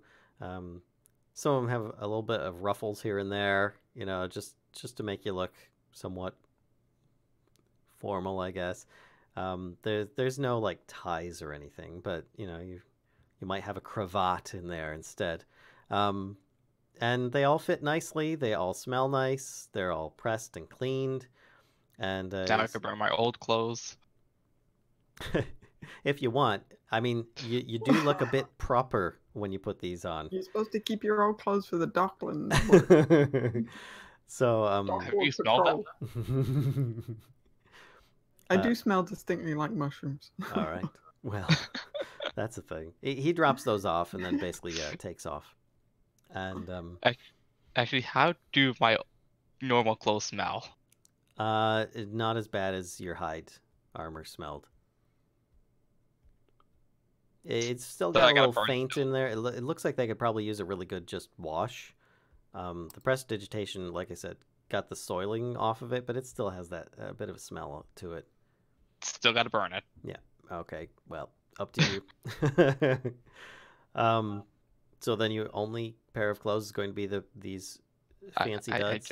I just have to buy new clothes. Okay. No worries. All right. So Taylor leaves, and I don't think you guys had anything else showing up tonight. So it's pretty much No. Tiger Eye guy. The what? Oh, right. The Tiger Eye. Private Eye guy. You're right. Vincent Trench does come to your door, knocking on the door. I already have my formal attire on.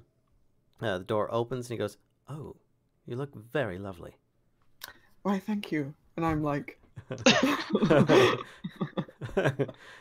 he actually has a like a small folder or satchel of sorts, and he says, "Would you like me to open this here, or shall I come in?" do come in. Do come in. And he walks in, and the door, he actually has it closes by itself behind him. How'd you do that? And he says, "Oh, it's just a simple trick." And then he actually says, "Here," and he goes to hand this to you, but instead it like floats off of his hand into yours. Does he have Mage Guild insignia? He does. What does it look Jedi. like? What?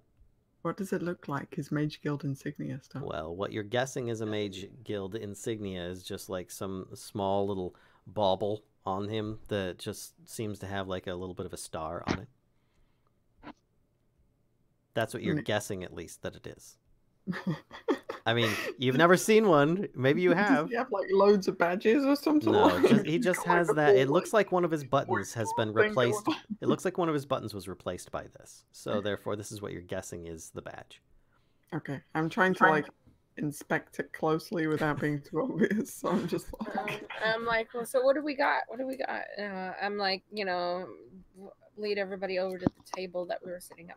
it's basically just a few documents in a small document satchel. Griffola, do you empty it out and rifle through? Mm-hmm. Okay. Basically, it goes to keep the long and short of it. Countless generations have owned Troll Skull Manor. There was reports of the whole orphanage thing in there. All of these different people, lineages, families moving in and out, including several other places that each of them went to, going back 250 years. And he said that, but there's nothing. And as you're going through the paperwork, he says, there's nothing about anybody named Liff, though it doesn't have complete employee records for, and he actually lists off like several different timelines, like that. Like he knows all this stuff straight away. And as you're looking through the papers, it seems to actually match up with everything that he's saying.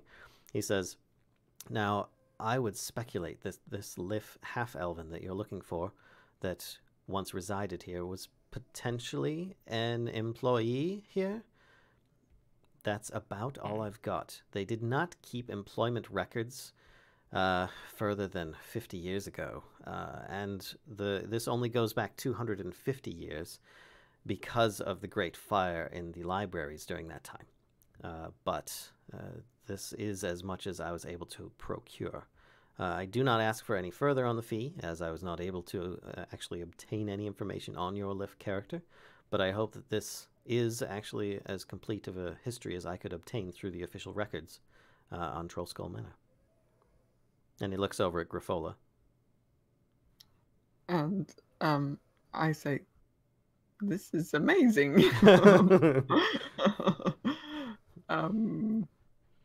I say, are you sure you don't need any further fee for digging all this up? I mean, not that I wanted to give money away, but seriously, this is amazing. He looks at you and he says, you're a neighbor, and it's your first time. I give discounted rates to those that are fellow peoples here. I would hope that perhaps if you're open in the future, you might perhaps benefit me with such kindness. I say, the first round is definitely on me. Investment for the future. He says, I appreciate the offer, but I don't imbibe alcohol if it can be avoided. I wish you a good day. And he just does a small bow and heads for the door and just kind of motions it with his hand, and the door opens and then walks out and the door closes behind him. Does anyone know what magic he's using?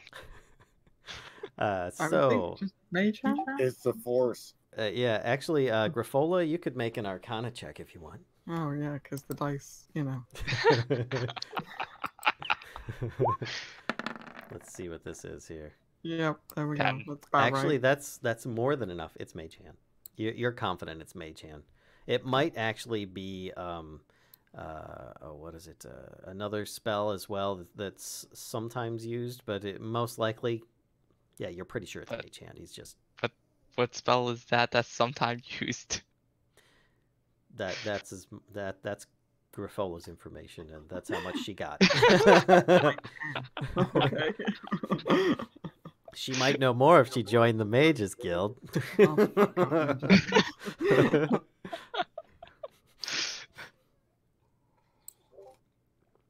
All right, so you now bring have the Mages Guild down. That's you now basically have the Troll Skull Manor, a history. Yeah, seriously. There are actually like some illustrations and stuff of old floor plans and reinforcements and expansions and stuff like that done. It's pretty impressive. Room. They seem to already all be revealed. Nothing seems out of the ordinary on there, but otherwise it does have a lot of people in there. You know, a lot of information, lots of different peoples. It even lists the shield dwarf woman. Who is very scary looking but very kind, that you met the other day with the shield guardian in the walking out in the street. It even lists her as a previous owner, as she said, before the hag orphanage incident. Awkward. Yeah. How long ago was the hag incident?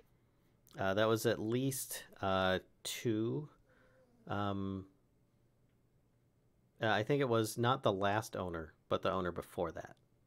Considering we have a 250-year record, how many years ago is it? I don't know. I don't have these details. Come on.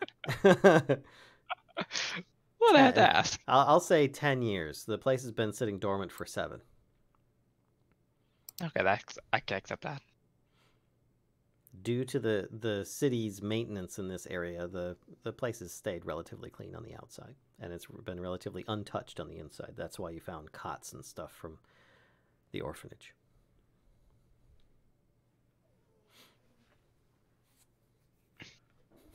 So, you guys are all dressed in your new duds. You got information about your new house. And it is about that time for the opera. If you're to make it, you guys are going to have to head out, unless you're springing for a coach to take you. Sure. We're not that fancy. I can do that. Okay. So, let's see. You guys are basically taken there. I don't have a map for this, so don't ask. You are taken to the opera house, and it is called The Fall of Tiamat. There's actually a small paper pamphlet that's handed to people at the front door as you enter in. They take your ticket and they give you this small pamphlet that basically tells you it is sung in Giant. And more or less, it's describing the evil dragon queen's defeat of the well of dragons. And the usher basically asks you where to. You each have your ticket stubs, and it says private box C. One detail before we go in. Yes. And probably before we leave. Okay. I mean, it's just a small thing, right? But I'm gonna take is it a dress that I'm wearing, or yes. What is it? So I'm looking for a bit of hem in the dress. Okay, and I'm gonna cut a little strip from the inside of the hem. Okay. So I've got this little strip of fabric, and then I tie it in a little bow around Nell's neck. Here you go. Perfect. Actually, in your measurements, the tailor probably would have noticed your familiar popping out, if you had it just under your coat or something like that. She's just always on my shoulder. Okay, yeah. So he probably would have asked if you wanted something made for Nell. And he would have actually made a little outfit for Nell, as well as a small string that you can attach to the back. Should people, he would have explained, should people want it contained, this way you can have restraint on it if you need it. Basically, it's in case people say that, there's no pets or anything, or you have to have it on a leash or whatever. He offered to at least put that on there, and it's detachable. And then the cat started meowing. Meow, meow. All right, so you guys going in, you've got your private box at box C. Anything that you guys are doing specifically otherwise, or are you just following suit? No, I'm particularly interested because I was, a follower of Bahamut, of course. So Bahamut was a follower of Tiamat, right? No, or the enemy. Other way. The enemy. I'm sorry. The I'm enemy. you better not have been a follower.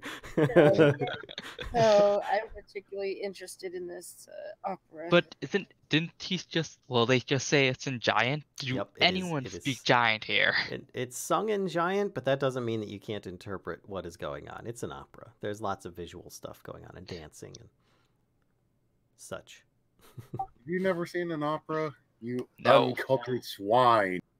I've already been told this multiple times in my life, so nothing new.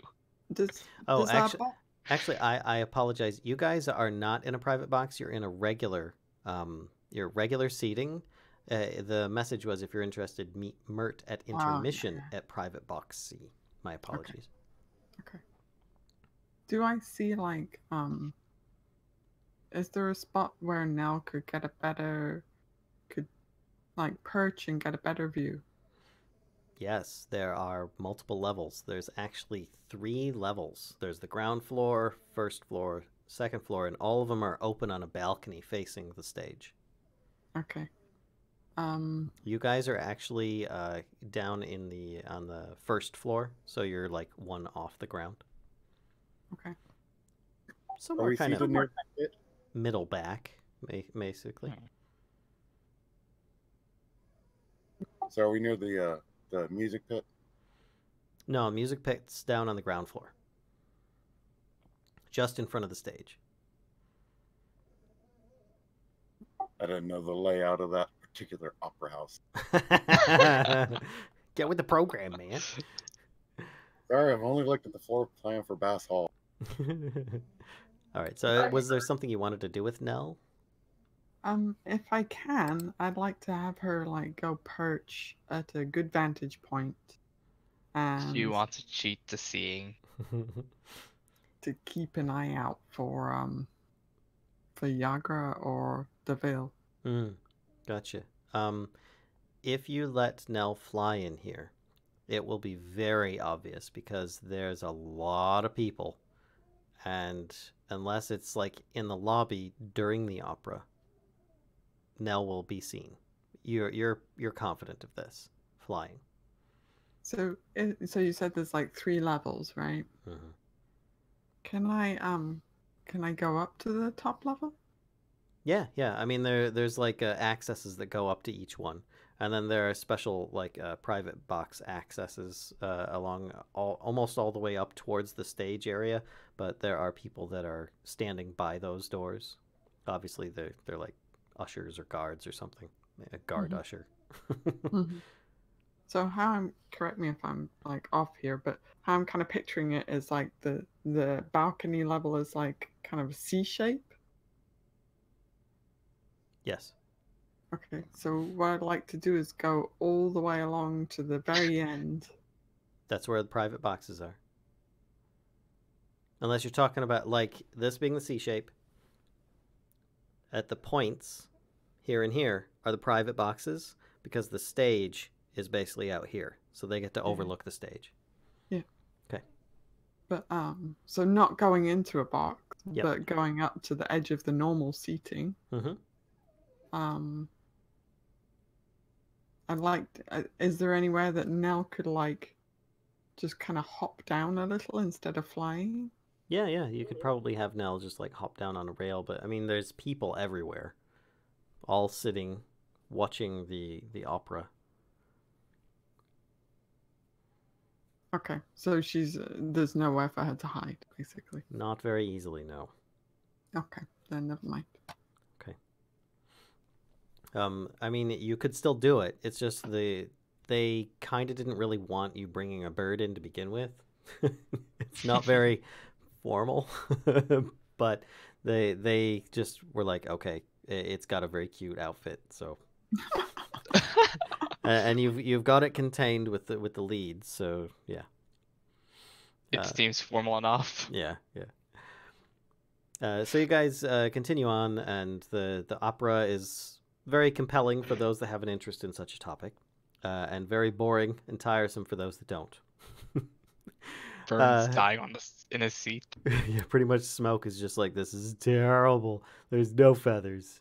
You know, there's like people dancing and stuff, but there's some colors and flashing every now and then, but then it's just, So then intermission comes, and there you go. To find that guy on the 3rd level? Yes. Apparently on each side there's like some nicely handwritten or hand carved signs that say like private boxes, and they point in a direction, and it says like A, B, and C on the wall. And it would appear that there's an arrow facing the other way that says D, E, F. So you guys follow the arrow towards the private boxes. And there are 2 ushers on either side before the private box access. And they're kind of like blocking the pathway because it comes down to a narrow point where it's just like 2 people wide, really. Okay. Yeah, I'll go looking for this guy. Okay. So what are you doing? There's 2 ushers currently blocking the path. Well, I asked Vern if he's got the note. Show him. I tell him to show one of the ushers the note that we're supposed to be looking for this guy. Bird. I'm sorry. I'm Natea telling just you to show the usher the note, the guy's name on the note that we need to find him. I'm just following along. What's that? So she's showing the note. She said, Vern, show him the note, is what she's saying. Take that note. Hands it up. So Vern instead hands you the note. Okay, yeah, I'll just take the note, and I tell one of the ushers, so we're looking for this guy, and I point to his. So we were told to find him up here on the 3rd level. And they say, I beg your pardon. Did you want us to deliver a message to one of the boxes? Could you let him know that we're here? And he just kind of like grabs the note from you.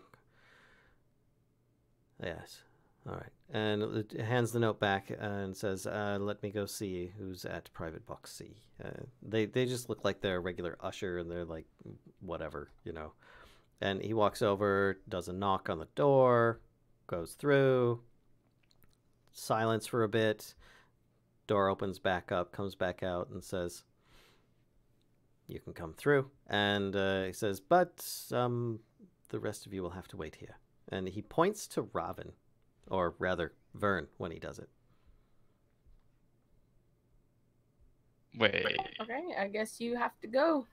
He says, I apologize for any inconvenience. I was asked to bring this gentleman here forward, and the only reason that I'm only bringing him is because there's no space on the private box for more than one more person to stand. Apologies. I was like, okay. So I said, well, I hope you have your communication skills down. I'm gonna say, maybe you need a small bird-like friend to keep you company. I kind of give Nell a nod, and she hops over onto your shoulder. The usher stands to the side out of the way. And head on in. Okay, you now have a pink-dressed little, not pink, like a royal purple dressed raven on your shoulder, which actually is kind of clashing with your greenish outfit, but still. Wait, greenish outfit? Yes, different greens and browns. So, Brother. you come on through, and hold on a second, I gotta click the. Oh wow, that's what this guy looks like. Oh my gosh. Tell me I've got a handout. Oh, this is genius. You have a hand. I have a handout. You guys get to see this. All right, so you go out there, and there's 3 people sitting at a seat, and one of them is this gentleman here that I just handed that. Billy Connolly. Yeah, pretty much. And you see to this guy, and he says, my name is Mert. You are Vern. Hi. And he says, I'd offer you a seat. And he goes, but there aren't any here, so let me get to the point. And he says, and he kind of holds up, he kind of pulls back a little bit of the jacket that he's got. I think that's, yeah, he's got this jacket. He kind of pulls back a little bit, and you see he's got some small greenish badge. You only get a flash of it. You can't, he actually didn't really reveal much of it. And he says, I am with the Harper's Guild, and I have a position potentially open for you, and you might be able to bring your friends on as well. But I was curious if you might be able to, do a little favor for us, and we might be able to offer you some recompense, if not membership, in the Harper's Guild. And what are we talking about? Well, one of the drays working in the city is pulled by a talking mare named Maxine. I need you to locate her, find out if she's learned the identity of any Zhent operatives, and if so, determine their whereabouts. And what's a mare? A female horse. Okay. A dray is one of the carts that are pulled around. Actually, I will say that out of game. A dray is one of the carts pulled around. A mare is a female horse. And when he says a Zhent, he's meaning Zhentarim. Okay, that I kind of figured out. So he's basically asking if you could find a talking female horse named Maxine. Considering that we and met find out a if cat, I would doubt any other animal could talk. Yeah, you'd be surprised in this town now, wouldn't you? No. Yeah. Maybe So be wait, surprised if it what's doesn't. Maxine got to do with the Zen? What did he say about that? She has been, she's learned, you're supposed to get in touch with her, see if you can find her, and learn the identity of any Zhent operatives. And if so, determine their whereabouts. I'm interested in paying you, and I believe there were 3 others in your party. That's correct. He says, I would be willing to pay each of you 100 gold for any pertinent information.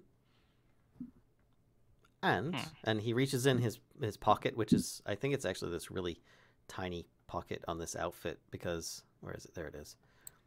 Yeah, he's got this little teeny tiny pocket underneath, like, one of the belts. And he reaches in and goes, yes, that should do. And he grabs your hand and he puts in it, like, I can't remember what the 10 gold piece version is. Takes 4 of those and puts them in your hand and says, 1 for each of you. And this is just a down payment in good faith, knowing that we could potentially work together in the future. Raina put in a good word with you folk, and I thought you might be able to help us, and we could help you. We're always looking for new recruits in the Harper's Guild. So, what does your guild do, per se? Well, actually, I'm not really too up on exactly that. But the Harpers, excuse me, we more or less keep an eye on things around the town, make sure things don't go wrong. We try to keep people on the straight and narrow. I mean, we work quite often with the city and their enforcement agents, but most often it's not necessarily just in the city, but all around it as well. We're a very well-known and respected guild, and there's nothing secretive about it, but we do try to keep agents in unsuspecting areas. And he, looking at him, you're like,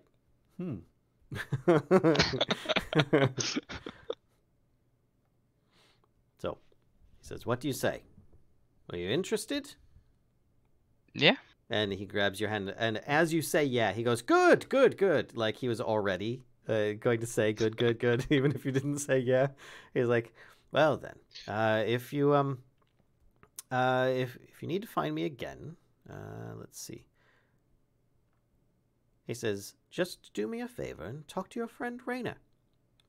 We'll be in touch. Now, do you know what a creature that looks like a snake with little wings are? Yes. Because when the message was coming to us, it seemed one of those actually caught it. And he looks over his shoulder, and there's 2 other people, and they actually both start, like, looking around, and he's like, perhaps now's not the time to discuss this. Okay. And he says, you know what? Let's meet up after the opera. I shall meet you, let's see if there's a good place we could all meet. And he just starts like going over different places, going, no, too obvious, no, maybe over here, and he seems to be like suggesting to you that you should choose in a way, because he's coming up with these terrible ideas, like on the roof of the Maiden's Fair. No, I'd fall off. Yeah. Excuse me. Sorry.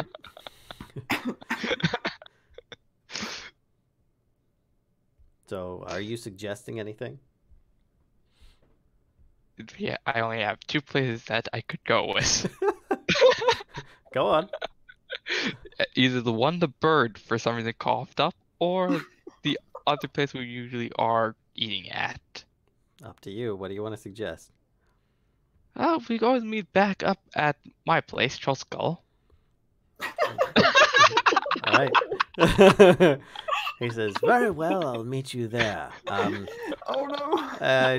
So he says, he's basically like, could you help me with the directions on it? And then once you kind of hash out a little bit of the general area, he goes, oh, I know that place. It's a jolly old shop. I'll meet you there. And then the sounds start going for intermission being over, and the people start taking positions on stage again. He goes, oh, I don't want to miss this part. I'll catch up with you later. Okay, walks out. Okay. So you guys see him come back out of the area. The usher lets him pass. He's still got the raven on his shoulder. I'm like, so, what did this guy want? Tells the information of the job, passes everyone one of those coins each, or they're part of it. Each coin is worth like 10 dragons. Okay, so you do realize that this is like an opposing guild, and you just brought Yep. our first employer's enemy into our home, and our first employer likes to kill traitors. So good job. Considering though that they did have that paper bird flying to us, they already knew where we were. Well, if you recall, Raynor actually said that he is very well associated with the Harpers, and he was going to tell them about you guys. That too. So Also, either way, the we're best place screwed. to hide is in plain sight.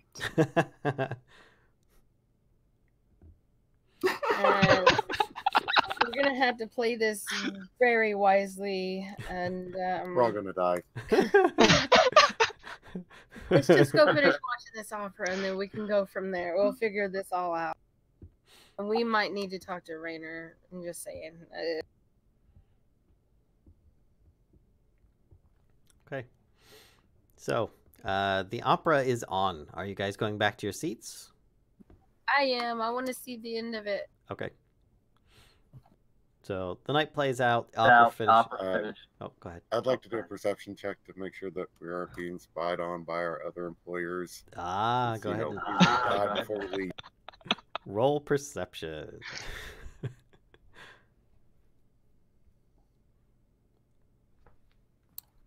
Okay.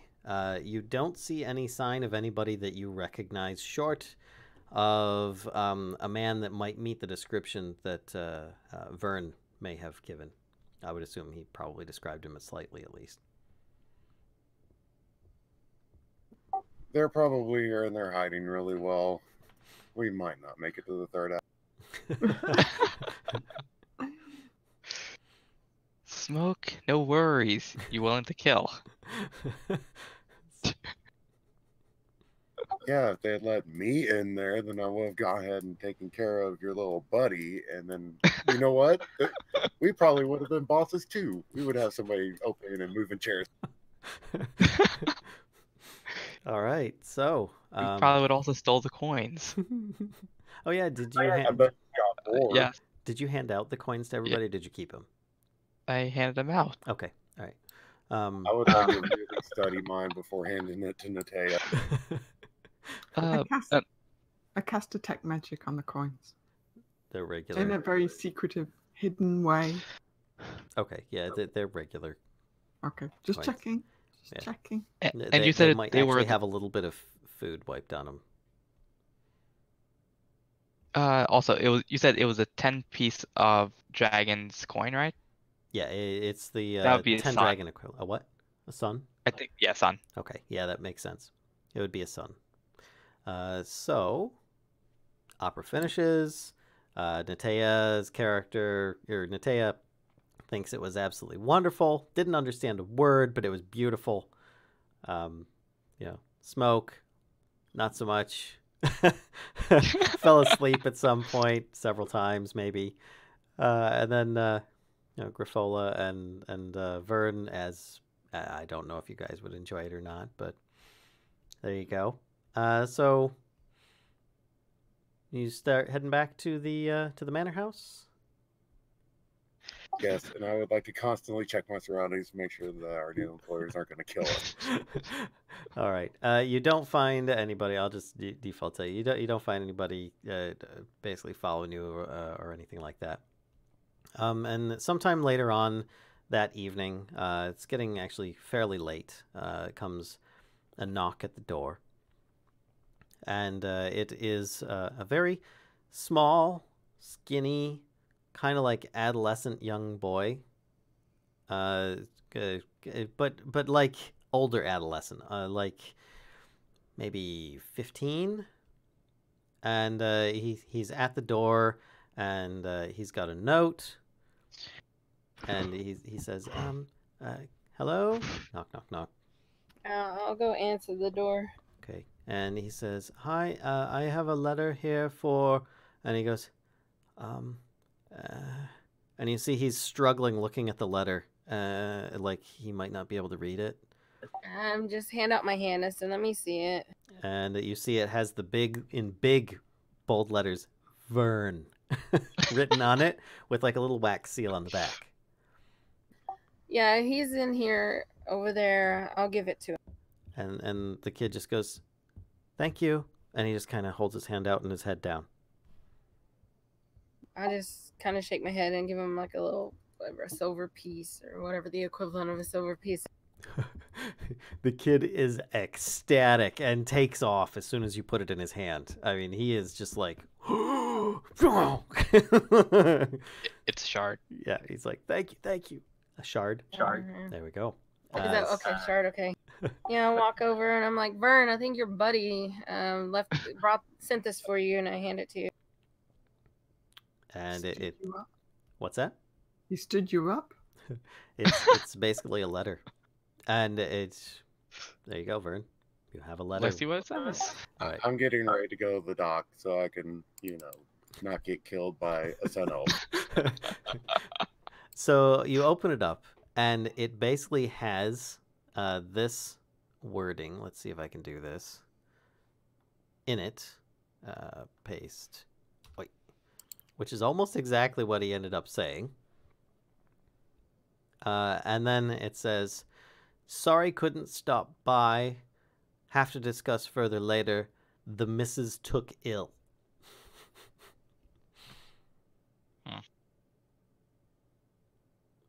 Many thanks, M.